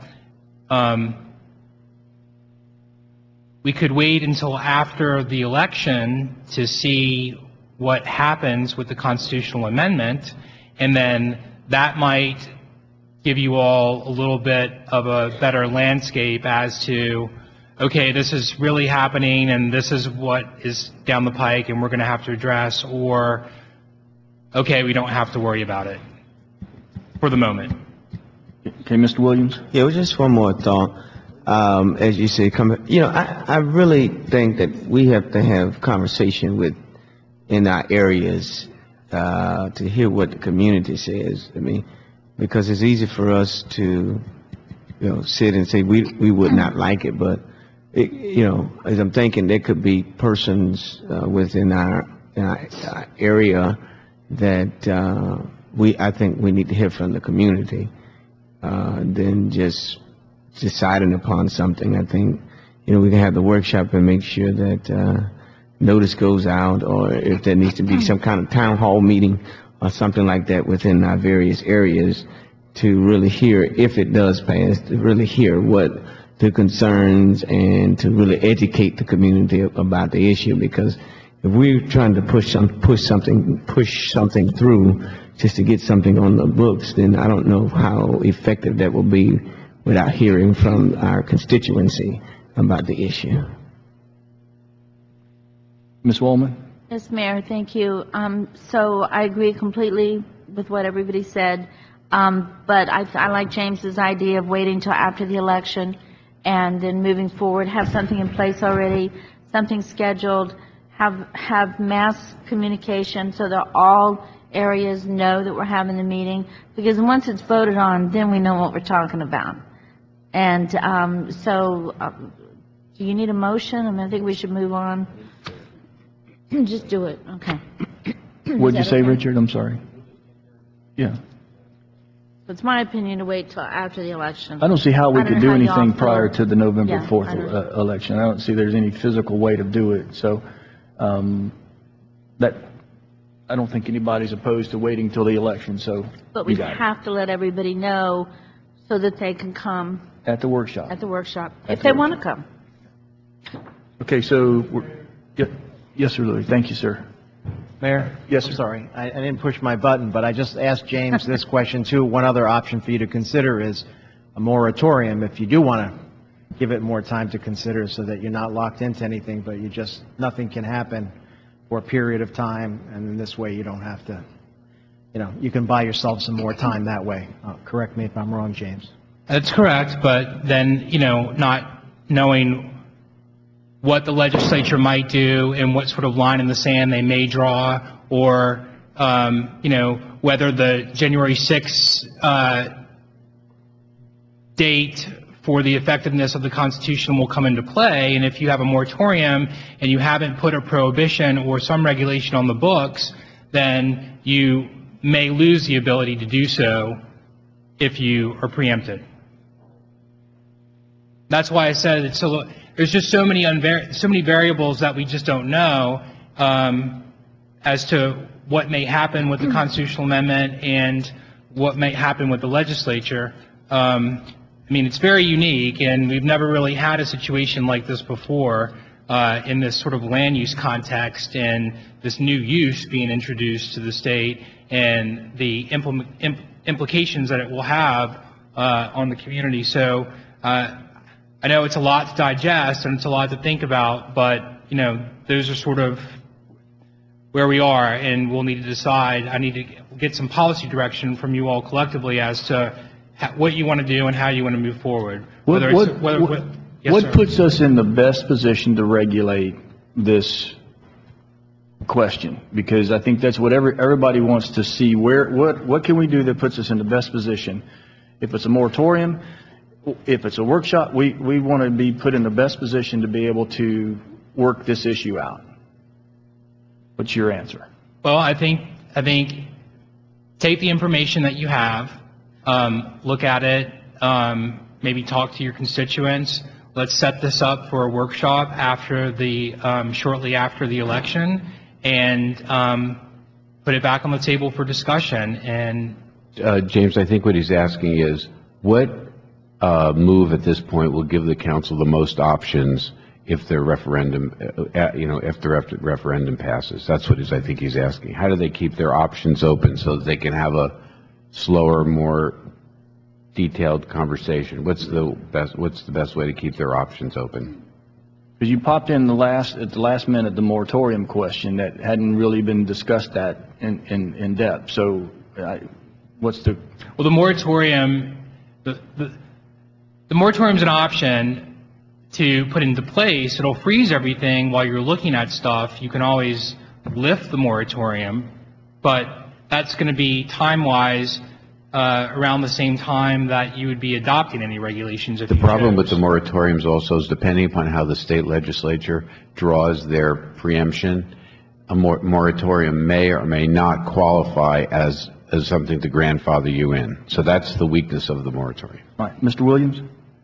I disagree that we should wait till after the election, and then we can put some more teeth into this discussion. But for right now, we're just assuming and assumptions. I move that we get back to the agenda and close this presentation. That's the direction we were going. Okay. That's the direction we were going. Okay, so we're good with that. We'll send you a bunch of information on what the other cities are doing, and we'll wait till after the election, then we'll schedule a workshop if it passes. Okay, tab 3. Thank you. Mr. Burgess? Thank you, Mayor. About a week and a half ago, I was contacted by Mr. Alex Munoz from the county Animal Services, and as many of you know, they bring a mobile animal clinic down here every month, once a month, and it's full through the city, through the 311 number, and through residents who just sign up. It maxes out at about an average of 25 dogs per month. So they've got an opportunity. They've got two trailers that resemble much like the one at the Southgate Government Center. And these trailers are at the port right now. And they basically have been handed over to they were a fire station while some things were going on at the port. Animal Services has been given possession of these trailers, and their intention is, if they can get the finances worked out, because this came in after their budget was set, is to bring it down here to Homestead for a free spay-neuter clinic. Initially being 2 to 3 days, and then opening as they get their budget worked out a little bit better and get some other things, opening up to a 5 or 6 day free spay and neuter clinic, if I remember correctly, or a minimal charge of to residents. Working with staff, we looked around because the trailers are kind of big. They're 60 by 28 with the handicap ramp and all the things that have to be included. And one spot that we came up with was over at Harris Field on the very east side of the parking lot, if you know where the basketball courts are. Just to the opposite side of that entrance, the trailers would fit in there. There's water and sewer nearby and accessible at a very minimal cost to the county. There's electric, which is needed, and there's AT&T phone lines that they need for the internet and that type of things. So it's not final, but they are looking, if we could get, Mr. Munoz was looking for a letter of support from the city. There's really no cost, Dennis, and correct me if I'm wrong, so far they've given us no cost other than using some space over there in the parking lot. They've asked us they've told us or represented that all the bills would be paid by them for the setup and the hookups and all that stuff. That's correct, Councilman. The county, we did give them all the numbers of how much everything would cost them, and also for anything that they needed done. So they're going to be putting it at their cost. So all that would really cost us would be, I believe there's 16 parking places over there that would be taken up, that are used probably as many times as I've been over there. And Mr. Maytan states that probably only during a busy football game and probably rodeo weekend that they would lose those 15 or 16 parking spaces. So I think this would be a big plus for our community and big help to our problem that we have down here at this end of the county. And I'm just looking to see if we can get some support to pass a letter of support on to Mr. Munoz as he goes to the Board of County Commissioners with his idea and project that he'd like to bring down here. So with that, I'll answer any questions. I'd just like to say that this is something that this community's been crying for a long time, is having that representation from the county come down. I know we've been looking for space for a long time, and this is a blessing, and I'm glad that you were able to get this done for us, because this has been a very sensitive issue for us. I understand, but get us to this point. This is closer than we've been in a long time. So, Vice Mayor? Yeah, I think it's a great idea as well. I think it's fantastic. Thanks for all the hard work on this. I think this is going to be great for the community. Just as the mayor said, something that the community has been asking for a long time. The only thing I would ask is that when they look at this site or when they're setting it up, make sure that you have them looking at the security side of things as well, how to make sure to secure that trailer so it doesn't get broken into, because there will be drugs and other things in there that may be attractive. So that would just be something to make sure that they address the security issue of the building once they place it. And to get with you, Vice Mayor, that they do have parking lot lighting and also street lighting around that area, so it's pretty protected around lighting. Okay, perfect. And just to add one more thing, we do have a local vendor that has offered up to help us landscape the property to make it look really nice over there too. So I'll just throw that out there. So I guess I'm asking, is there any problems with sending a letter of support from this council to Mr. Munoz. Any opposition? None? Mr. Williams? Is that the only place that you're going to have a station? Is Well, with the size of the trailers and the needs that it has of having to have water and sewer and all that at this time, you know, and it's centrally located, public transportation does come by there and everything, so we thought that that was a good area to have it. Is that your question? Because it's not mobile. This would be a permanent. it's going to be permanent? It's going to be, well, for that, and they have bigger plans for the future, but for now, this would be a permanent building or a permanent structure in that parking lot. Wow. And for the city and for the surrounding areas. So how much would you say the space of it is? How big is it? I believe we're going to lose, what, 10 or 11 parking spaces over there, Dennis? That's correct, about, 12 or 14. Right. It's a 60-foot by 28-foot. And if you can envision as you come in the east entrance there off of Tennessee, the basketball courts, old skate park are directly to your left. The trailer would sit directly to the right with the back of it coming up to the fence that's there already, with the street and the sidewalk right behind it. Okay. Okay, so you'll draft that and get that back to us, or somebody will? Well, I think the one caveat that we have is they have to move the trailers by the 20th. So we're hoping that I spoke with him on my way back into town tonight. He's supposed to get some more numbers from his construction crew tomorrow. And the reason I say this isn't a done deal is because the county commissioners have not approved it officially. But he thinks possession is 9/10 of the law. So if we get those trailers, we're way ahead of the game. And with this letter, he thinks that'll just show the commissioners down there the commitment from us and the need that we see for it. So, Ms. Waldman? Quick question. Can you take animals on public transportation? Can you take them on our trolley? Can you take them on the buses? if they're a service dog or well, you know, if you can't, at least the people could get over that way to get their dog. Maybe they can't get a ride both ways, but they live within walking distance or something. They could bring their dog over. Just something to think about, you know, with the trolleys and in the future. I know service dogs are allowed. Other than service that, dogs, I'm not sure. but not. I didn't First know. dog. Huh? First dogs. Well, let's follow through and get the commitment from them with whatever tools we can to get them down here, because right now the closest location is Cutler Bay, and every time you go up there, they're not there. So it's a great opportunity, and whatever we need to do to pressure them to get them down here, I think it'd be to our advantage. So we got that one. So we'll go to tab 4, which is the approval of the minutes. Is there a motion? Is there a second? All in favor? Motion carries. Tab 7.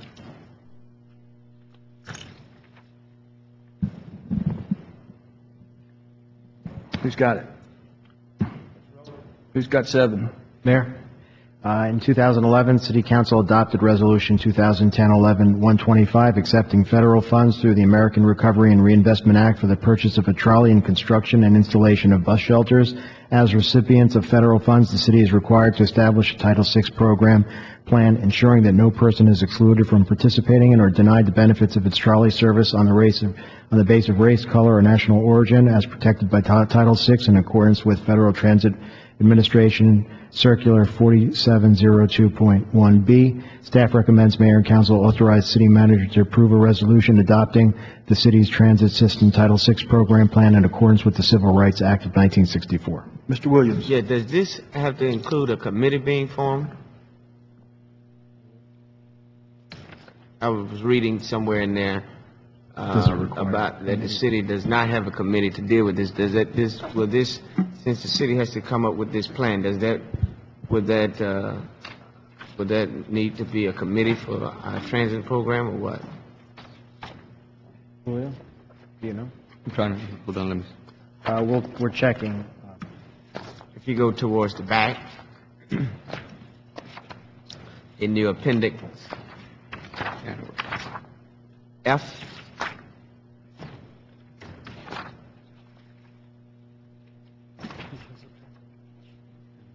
will we have to establish, because it talks about minority representation on committee and council, do we have to establish a committee for this in order to?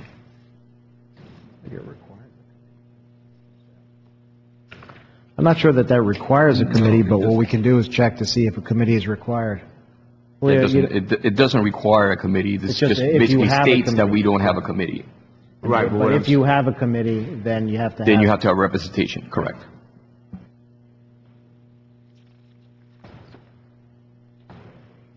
Right now, it acknowledges that we don't have committees, but it requires that if we establish a committee relating to transportation, there'll be minority representation on the committee.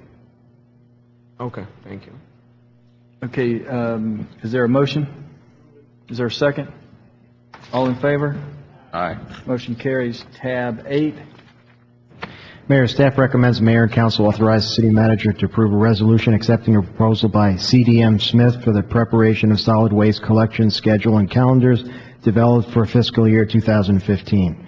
The scope of the project will include updating of customer data and geographic informational system with new communities, route verification, development, printing, and mailing of scheduled calendars for the calendar year for garbage, recycling, and bulky waste collections by zones. Total cost of the proposal is $35,000. Mr. Williams? Thank you. How much was spent last year on this piece? The same, it was the same amount. Same company as well? Same company as well, yes. Okay.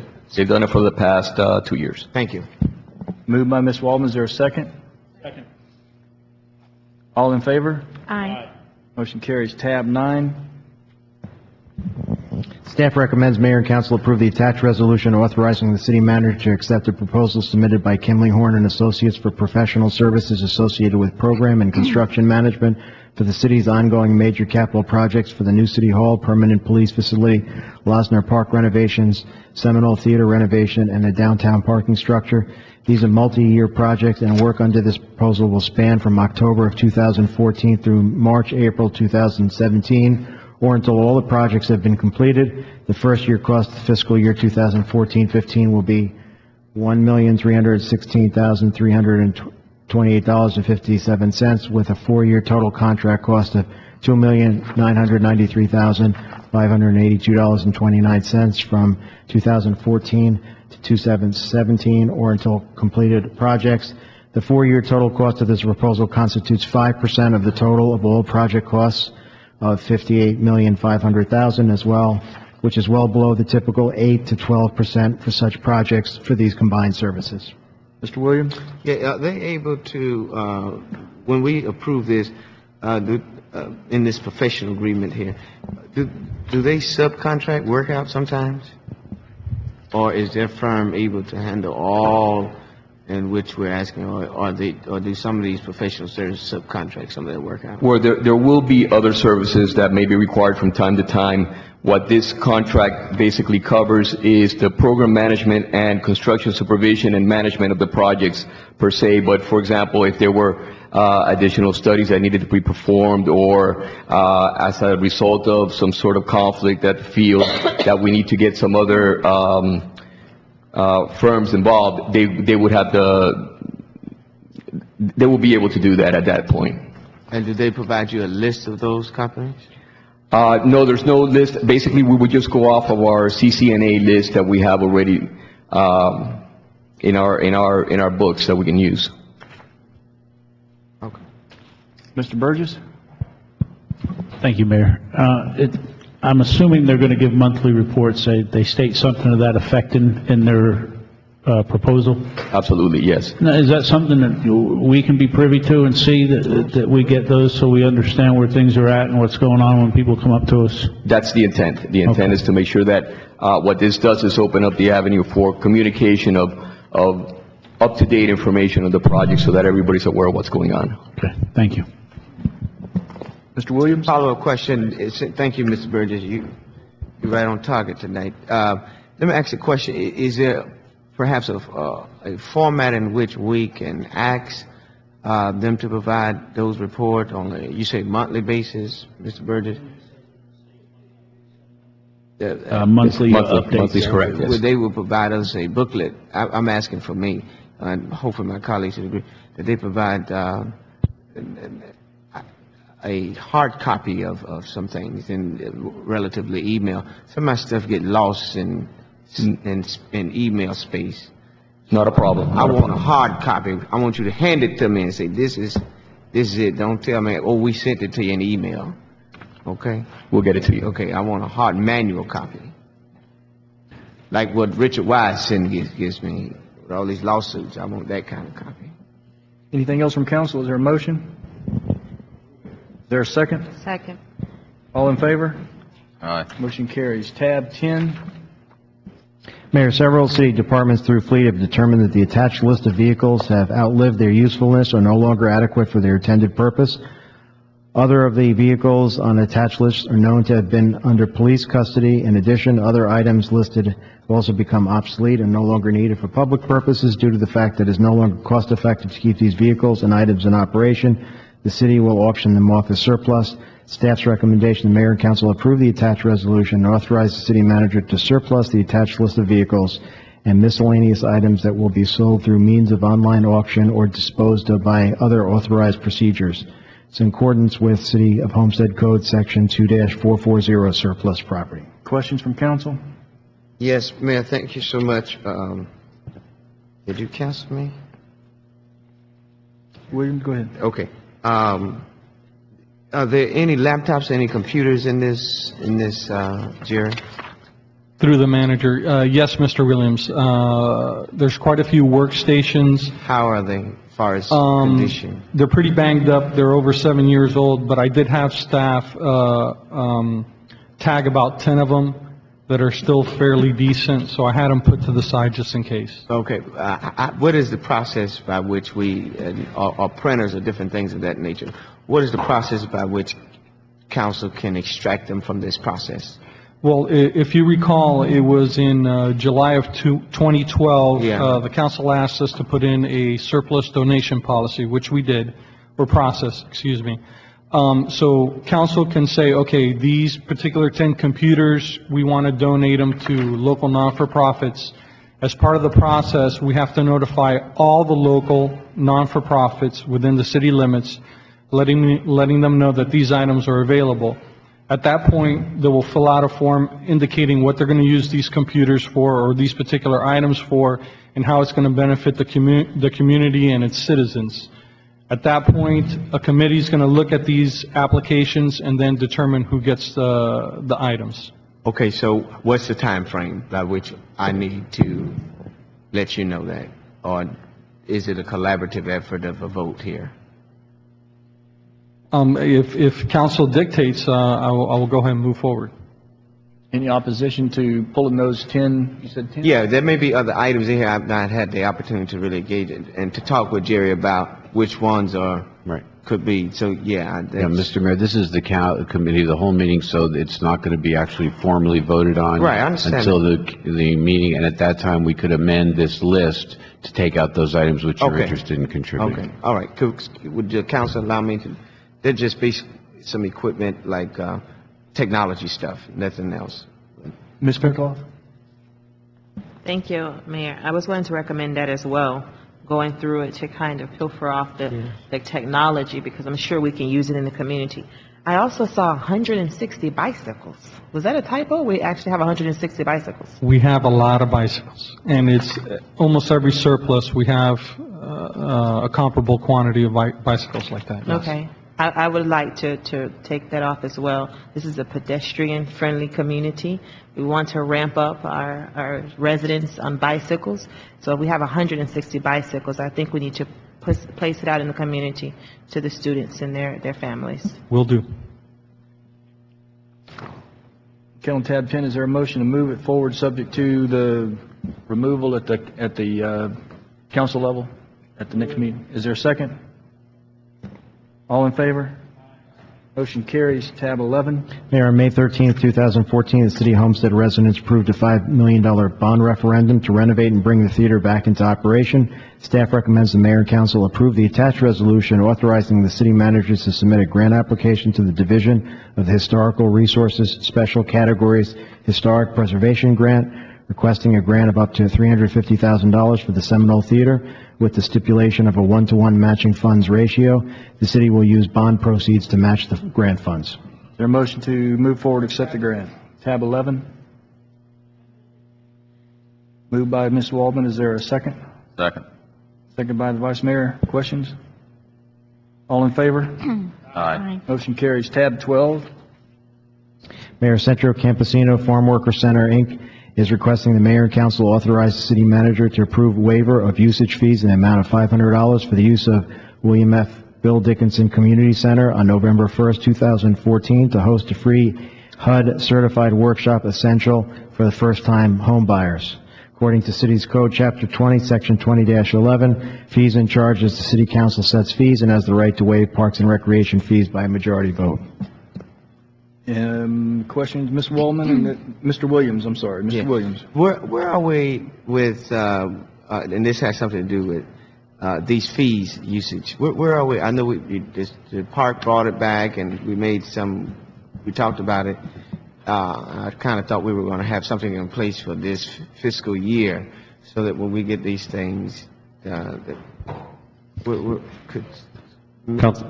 Williams, the council and the mayor did instruct us on other things, but we're still working on that policy. Okay. If the Councilman Waldman want to say anything. What the problem? Wait, I'm sorry. will you finish? Yeah. I'm sorry. I just kind of answered. Go right ahead, Ms. Waldman. What the problem is and was is that, we as a council, things that, Parks and Rec came up with was that we as a council have to take responsibility, and you can only approve, like one person would approve something, and you only have so many that you could approve to add up to a certain amount. If that's good with everybody, then that would take the pressure off of, all these people coming at us all the time, but it still puts a lot of pressure on you individually as well. So that's something, if you'd like us to, we've tried. If you'd like us to, we can bring it forth to you again, perhaps at the next COW. I'd rather do it at a COW or at a special call. Could just add it to the agenda, whatever. But it's going to take a lot of, they might go to Vice Mayor, and then Vice Mayor may say no, and then they go to Mr. Williams, and Mr. Williams says yes, and then they get mad at Vice Mayor, and it puts in a terrible, it's just a terrible situation, but we don't know what else to do. And the nonprofits, just like this right here, I have a question about it, and that's why I rang my buzzer here. Me too. Was that we've had these sorts of workshops before under the previous mayor, and I want to make sure that there's nobody here making a profit, that there's no mortgage companies taking applications or handing out cards, that there's nobody, there's no realtors there to say, oh, come on, I'll show you a house. How do we know that they are nonprofit, but what kind of services are being rendered? So I can't vote on this tonight because I don't know the answer to that question. So you see what I'm saying? I mean, there's just a lot of ifs and ands and buts.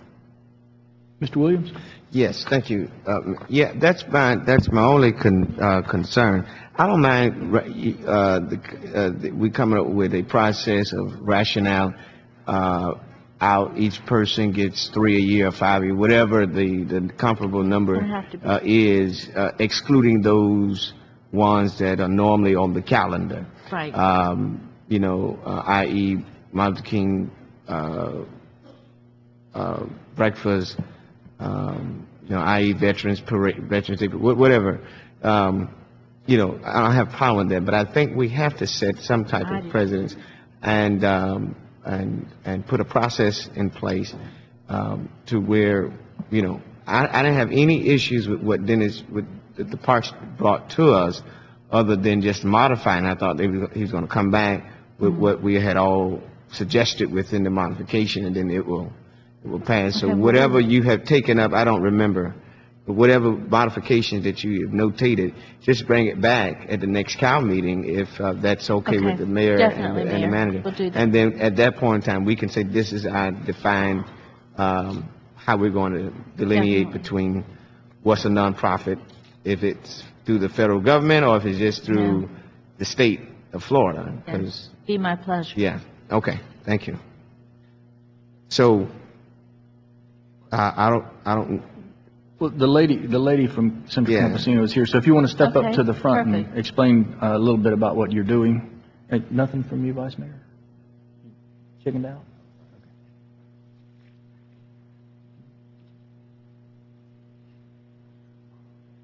Good evening. My name is Renata Delgado, and I'm the Assistant Director at Centro Campesino, and I supervise the Home Buyer Homeowner Solutions Department, which is a department that provides the housing counseling and education to Miami-Dade County residents that are looking to purchase property.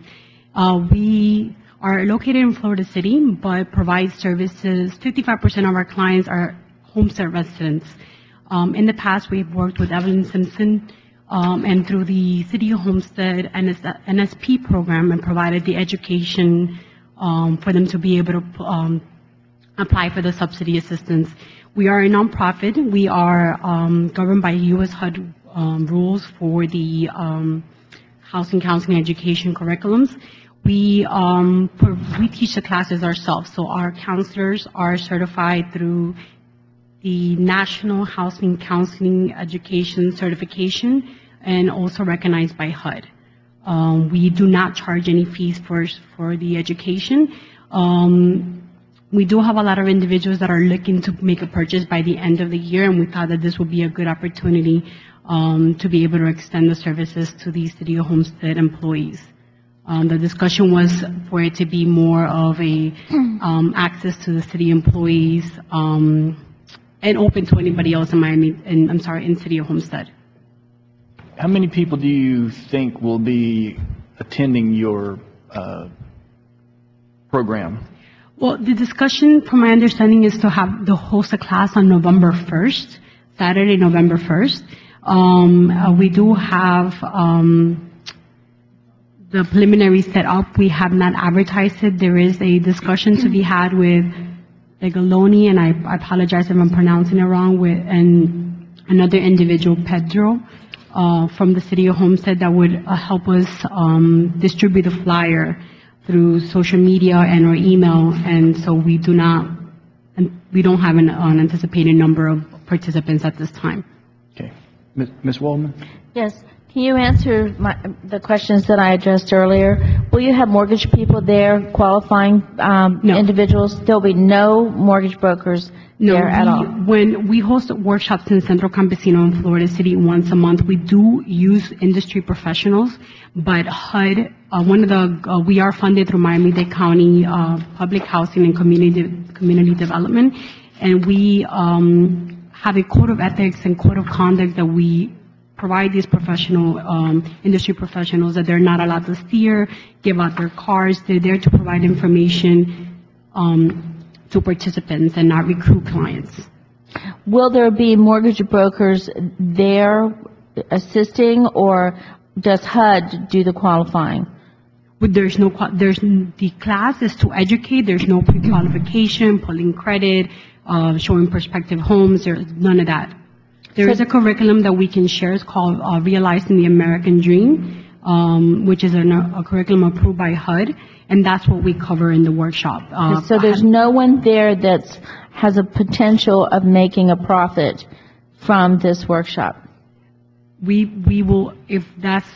do use industry professionals such as lenders, CRA officers, but if that is an issue, we will teach the class itself. I'm certified to teach the class. That would be an issue for me, because if we're giving away a free facility for somebody to come in and make it a profit, that's one of the criteria that I have a problem with. Okay, so thank you.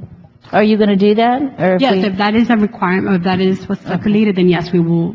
We, the certified housing counselors of Centro, will teach the class ourselves. Okay, thank you. Any other discussions? Is there a motion to approve, motion to deny? Is there a motion? I move with the request to waive contingent upon it meeting Councilwoman Waldman's concerns. Is there a second? Second. All in favor? Aye. Motion carries. Thank you. Now, now, let me just make sure. Now, it has to meet. It has to make sure that your concerns are met before it is issued, right? She said she would. She would, okay. Tab 13. Mayor, the VFW Post 4127 is requesting the mayor and council authorize the city manager. Move it. Second it. Second. Any discussion? Sorry, you had to Mr. sit Burgess? Yes. We know that this event comes to us every year. I would just implore to Louis and to the people that do the fine job over there that you come to us back in June or July when we're doing our budget. It would make things much easier. I try to tell everybody that, than showing up when our budgets are already set, and then we kind of have to wiggle and waggle and find out how to cover it. If the groups would come to us when the budgets are being proposed and set, it would make life a lot easier for some of them and for the people that sit up here and for the management team. So that's all my comment is, sir. Ms. Waldman, then Mr. Williams. Yes, can't we just make that part of our budget? I mean, we have certain things that are recurring events. Can't we just make that part of our budget so that they don't have to do that? Councilwoman Waldman, I don't know if you remember the old policy of the waiver fees, like the rodeo, the Veterans Parade, and also the MLK Parade. We were going to put that in a category in the budget saying that it would be waived year-round. So they wouldn't have to come every year. That was one of the changes we made in the waiver policy. So once we bring it to the CAL, I think the council and the mayor would see what we're talking about with the ongoing So let's do events. that. It's in the works, Richard says. So it's in the works. Okay. Mr. Williams? So does that go back to my first point, to just bring it back at the next, okay. So tonight we need to waive this fee or till the policy is created. So is there a motion? We already did a motion in a second. Yeah, just quick, I'm sorry, just quick. Go ahead. Is it always contingent, is it always around the same fees, around the same amount every year? Is it always? Please, Louis. Councilman Williams, I'll let you know, usually, yes, they're all the same, but this year they're doing something a little different, so they probably want to tell you what's going on. Okay, all right. But it's still approved for me, but I just want to know. Mr. Mayor, Vice Mayor, Council, for the last 6 years or so, usually we've asked for waiver specifically for the Veterans Day Parade. This year, Post 4127 would additionally like to have some event at Losner Park following the parade. It's something new. We're trying to make it a repetitive thing over the next number of years. There's some certainly issues that we have to face. One is waiver is wonderful. We'd love to have that, but we have to, and we will try to do this, address the issue of closing down Chrome if we have to close it for an additional 2 hours or 3 hours or however long, and also the police presence.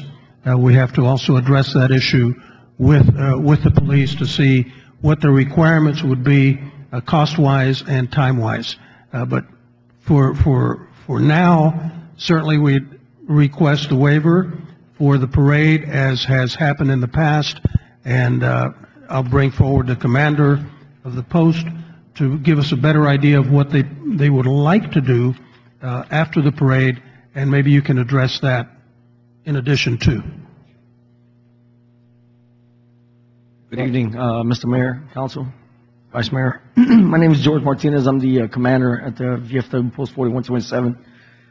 The reason we're coming tonight is we're trying to do something a little different to involve the community a little more. We decided to have a cookout at the Losno Park and have people stay a little bit longer after the parade instead of scurrying home and trying to get home as soon as possible. For this, we will need a couple hours to keep Chrome closed down. We will have more police presence to accommodate that event. There's been several people that have voiced, that everyone just goes home immediately after the parade, and it would be a nice thing to do for the community to have everyone, the locals, the community, to stick together and be a part of an additional, an event.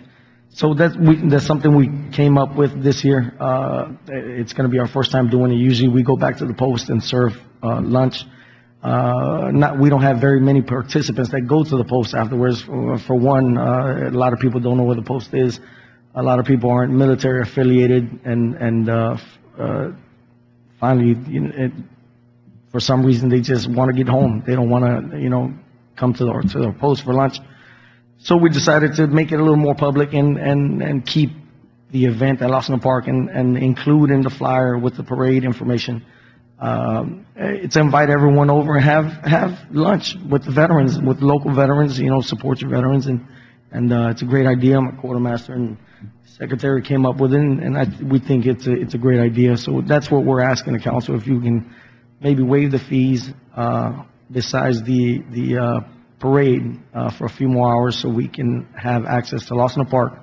We're still in the planning stages, getting everything together. We have a grill from First National Bank, and we have food and beverage accommodations for everyone. So that's what we're asking tonight, is please,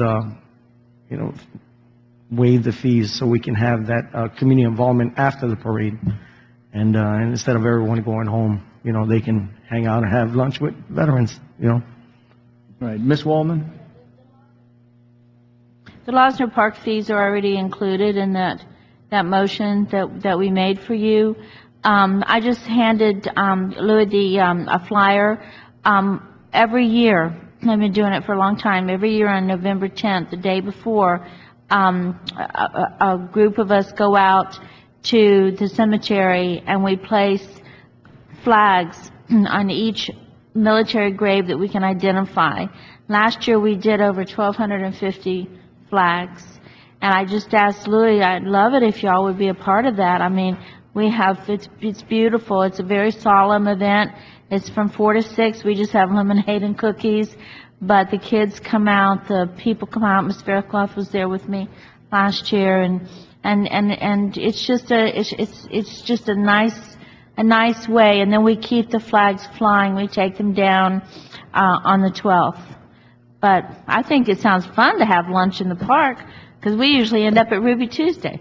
I agree. Councilwoman, if I may, we would be honored to be a part of that. I would be honored. Anything veteran-oriented or patriotic theme that we would like to be part of it. That's one of my main goals is I'm taking charge and I have this position, is be more involved with the community. And it's a great opportunity for us to get closer with the community. I would love that. To make things happen. I'm trying to be active in different groups, different organizations in the community. And we would be honored to be part of that. Thank you. I would be honored. Thank you. Mr. Burgess? Thank you, Mayor. Staff, how much does it cost to close the road for an additional 3 hours? And I guess also to the major, be thinking about it, what you guys the road require. Councilman Burgess, the road closure is already done automatically with this price. They would have to pay for the additional police. So there's no additional charge that we can close, once we close the road, we can close it for as long as we feel like keeping it closed? Yes, sir. What we did was let DOT the times that they wanted, so they're covered. It's the same as last year. So the thing is, well, the FOP will be more money for them to keep it closed.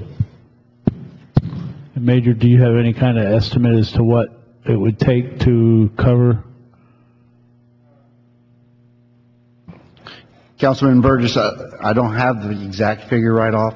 For a 3-hour difference, you're talking about the area closed, if I'm correct, what they're asking for is Chrome Avenue to be closed between Maury Street and Northwest 2nd Street. Is that correct?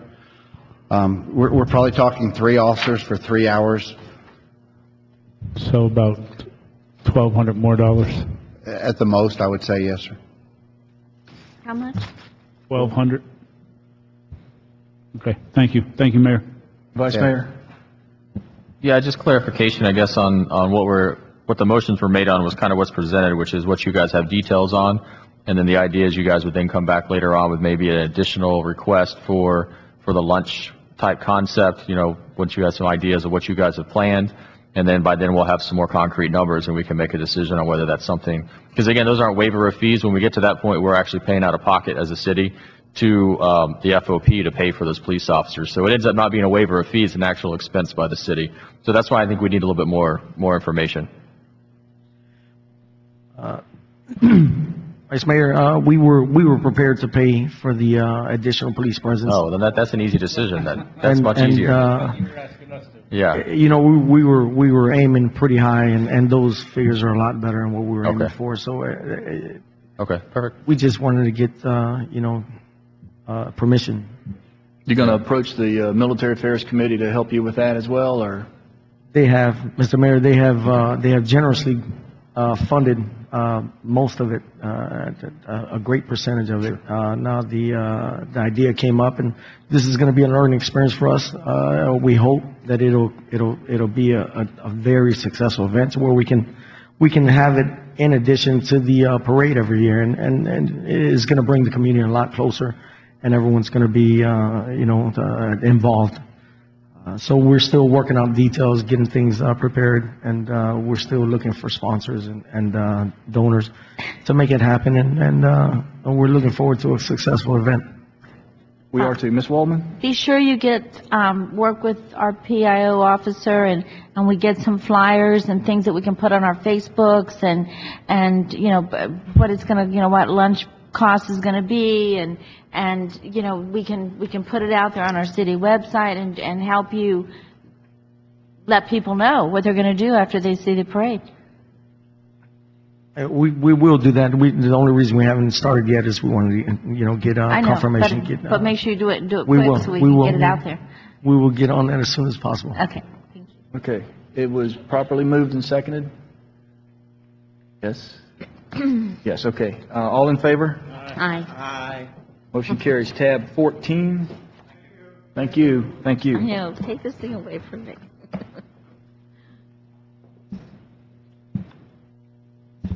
Tab 14. The Miami-Dade County Foster and Adoptive Parent Association is requesting the mayor and council authorize the city manager to approve waiver of usage fees in the amount of $500 a month for the use of FICO Williams Community Center to continue hosting their third Saturday monthly meeting to the foster adoptive kinship families. Questions from council? Mr. Yes, Williams? Thank you. You say to continue? Is that what you said, George? They were having meetings there before? Yes, and unfortunately, we had some. Dennis, go ahead. Councilman Williams, just to give you some history on it, what it was when we found out about some of the problems that FICO Williams, we found out that they were having this meeting for free every month. So I called the organization and told them that under Parks and Rec, we were not allowed to give anything for free. Council would have to be the approval of this. And that's why I'm bringing it up to the council to okay this. Is the applicant here? I think she. Yes, Ms. Jenkins is here. Mayor, may I ask some questions? Yes, ma'am. Please come forward. Yeah.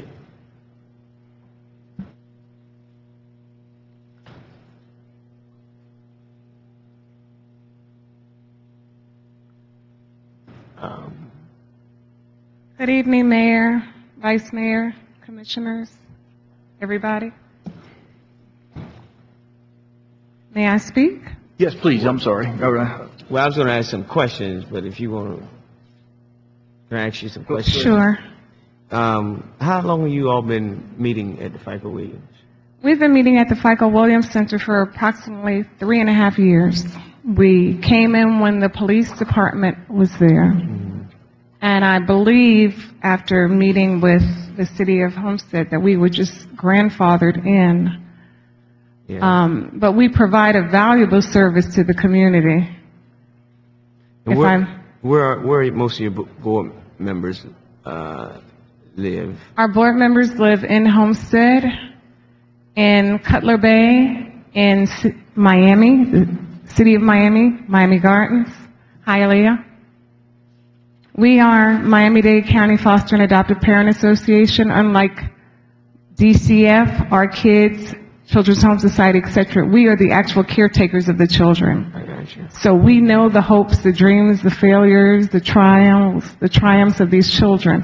How many kids would you say that you all are, I don't want to use the word overseeing, but There are over 2,800 children in foster care in Miami-Dade County. I'm saying in Homestead that you all... In Homestead, there's roughly a little over 100 and some odd numbers. I can't give you the exact figure because also, you know, the new children are coming in, the undocumented children. There's 3,000 coming to Miami-Dade County right now.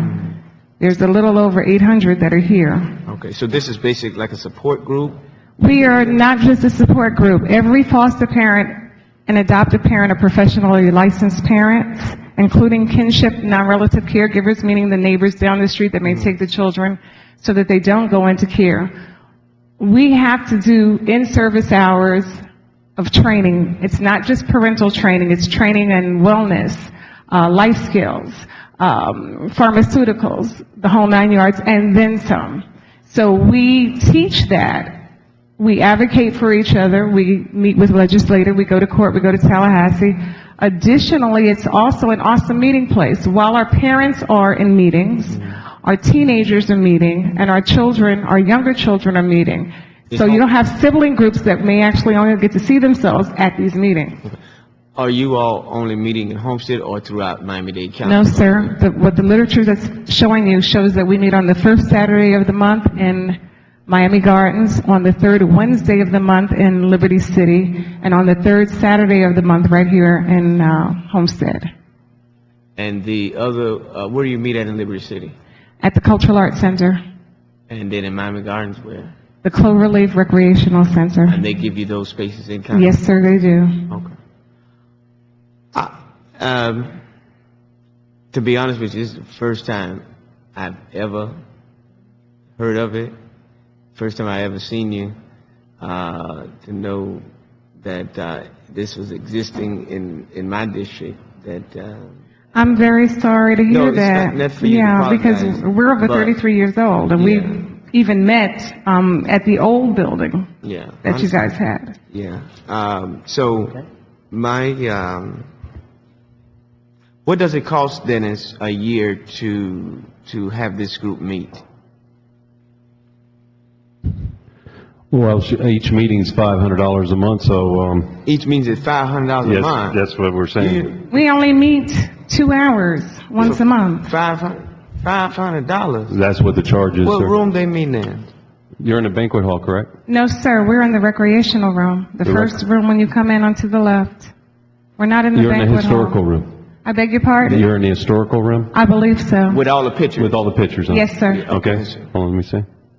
My God, 500 for 2 hours? I wanted to address that also. Let me take care of this. Thank you. It would be $900 a year. $900 a year? Yes, sir. Oh, okay, that's a little bit more palatable. So, this is one of those things, Councilwoman Waldman. If I had one to sponsor, this would be it. If I had 1 out of 5, this would be it to sponsor.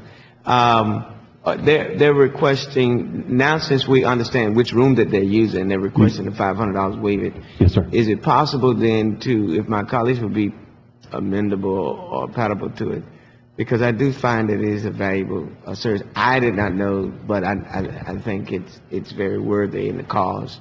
And so I will be willing to, if it's a problem, if waiving the 500, using some of my funding to offset the other 400, so that they're good for a year. Why, thank you, but I have an addendum to that. We don't. In all fairness, we trying to be also fair. use the kitchen at times, if it's available, because while our parents, what I said is, while our parents are in training, our younger children, ages 4 to 11, are doing martial arts, so they'll either be in the kitchen or they'll be outside.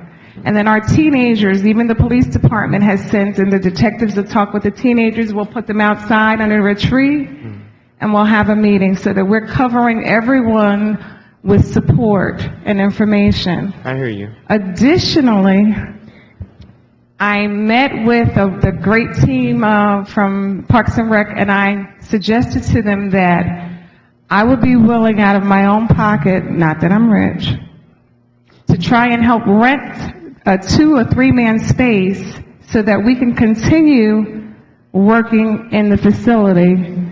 And we could offer the following types of services. Once a week, we could provide tutorial services to the children. We could provide computer training. We could provide martial arts. We could provide dance. Right. Because of our resources, we could help build up the FICO Williams Center Yeah. and create all these community programs that the community needs. I'm gonna be done with this issue. Okay, In about I'm 1 sorry. second, 2 seconds. I don't want to get into that at this time because Okay. it's a very sensitive issue for me, and I don't want to say the wrong thing tonight. So, but for your meeting space for what you're continuing to do now, Yes, sir. I think this would probably be the best until we are able, as a council, to talk about what's going to go on at FICO Williams as it relates to programmatic events. I understand. And so I don't think we're ready for that discussion. I appreciate that. We're just letting Yeah. the city know that we're prepared to assist, Yeah. because those children are at risk when there's no programming. I trust me. I know you know. I Thank know. you. It's a very sensitive issue for me.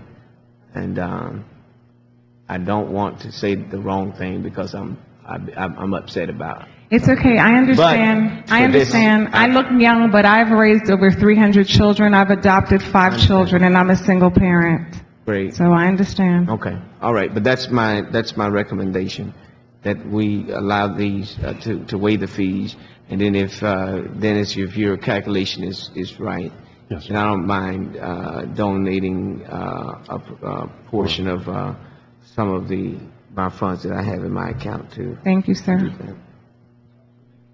Mr. Manager? Mayor, a couple of things. First of all, while I have you here, I was wondering if you wouldn't mind, you said you've been in the building for 3 years. Do you know who authorized you to have that? She said she came on the police department. Right, that's what I'm asking. Do you know who authorized you to have the free space? I believe it was Travis, and I know that I spoke with the police department at that time, and they were instrumental in a lot of our programming, particularly with our teenagers. And Major, are you comfortable with this group? Because I'm not familiar with them. I'm not really familiar with them because they came in at a time where I was. I just saw Chief Roll, and he told me to see you tonight. I have your personal number. Okay, so she has my personal number, so I'll be knowing her very, very shortly. But I have nothing against them going in there. I'd be more than willing to speak with her afterwards and also get some information on how this originated. Ms. Waldman? Actually, Mr. Williams, that's very generous of you to offer, but I really don't think it's necessary because I think you meet the criteria. I mean, you're nonprofit, you're helping the community. You know, you meet, am I correct, once a month? Yes, ma'am. So to me, this is a perfect example of somebody whose fee should be waived. Right.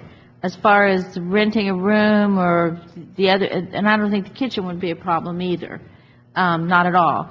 So why don't we just, because we don't have a policy in place, let's not say that Mr. Williams has to put that against his one.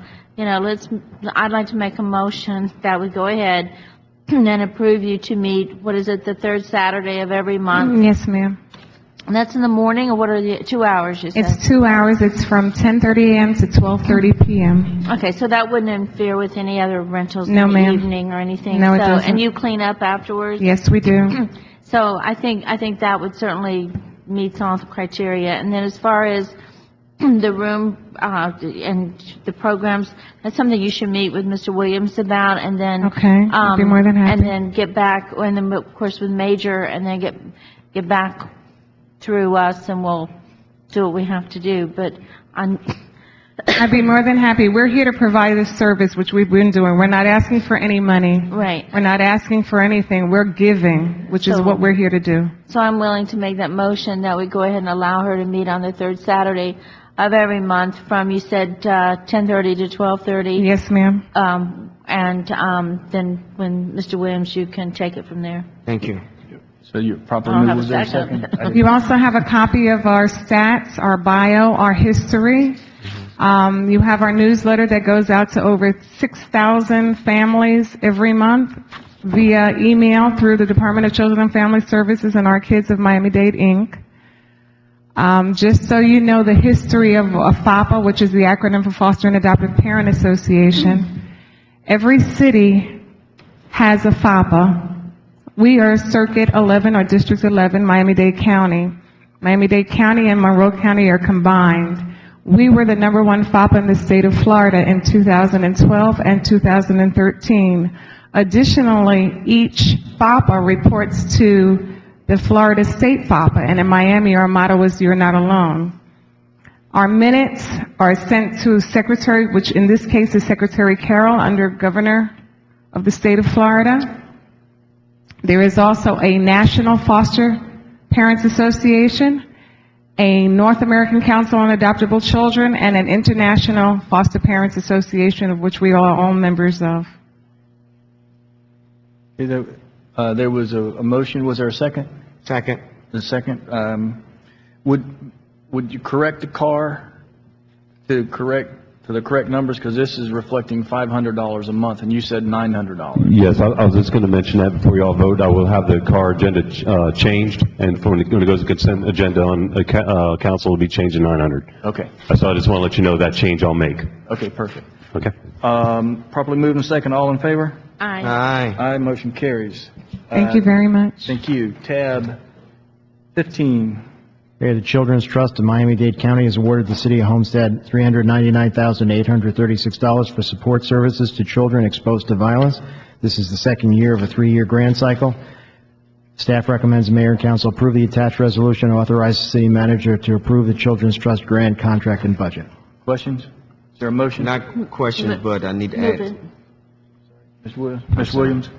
Not a question, but I need to add a monthly report be given to me on the status of this grant and the ones to follow, please. Okay. Any other questions from council? Is there a motion? Made a motion. Is there a second? And a second. All in favor? Aye. Motion carries. Tab 16. Mayor, the Homestead Police Department has been awarded a Department of Justice Office of Violence Against Women grant in the amount of $610,331 to provide therapeutic support services and judicial assistance to victims of domestic and sexual violence. The funding is for 3 years and is in partnership with local service providers. Staff's recommendation, the Mayor and Council approve the attached resolution and authorize the City Manager to execute the Department of Justice Office on Violence Against Women grant agreement. Move it. Mr. Williams? Question. I was looking for the service providers, but I don't see them in my packet. This is SART. What page number is that? Go ahead. The service providers are ones that we have worked with for a number of years, and it's Muhair. It's in the booklet? Excuse me? Is it in my packet? No, it is not. They are not listed, Okay. but I can get that to you. I know that you list them on the other grant, but you didn't list them on this grant. On this, it's the same service providers, but I will list them out for you. Okay. And also that I'd be given a monthly report on this grant too. Yes, sir. Ms. Faircloth? Yes, thank you, Mayor. Just a quick question. I know you work a lot with children and their families. Have you ever come across any grants that deal with truancy or alternative plans for suspension, working with faith-based organizations to provide a place for students in lieu of going home while they're on a suspension to go into a different place where they're still focusing on academics? So have you run across anything that supports that? Yes, the Department of Justice, they put out a grant every year, and we've looked at it, and we applied once, we did not receive the funding, but it is something that we can look into when it does reappear. And I asked because the Education Committee, one of our areas that we're focusing on as a result of the interlocal agreement with Miami-Dade County Public Schools is truancy. So there was some discussion about communicating with you and SOS to kind of form a partnership to seek those grants to help target and combat truancy and alternative plans to suspension. We would be most willing to work with you on that, definitely. Under the Children's Trust Grant, we also address truancy, delinquency, et cetera, because it's typically tied with family violence issues. Right. So, Right. Okay, so we'll just have some follow-up conversations. thank you. Thank you. Okay, it was moved by Ms. Wallman. Is there a second? Second by Mr. Burgess. All in favor? Aye, motion carries. Tabs 17. Mayor, Homestead Police Department has been awarded a Victims of Crime Act grant from the State of Florida Office of the Attorney General, which will fund one full-time SOS victim advocate.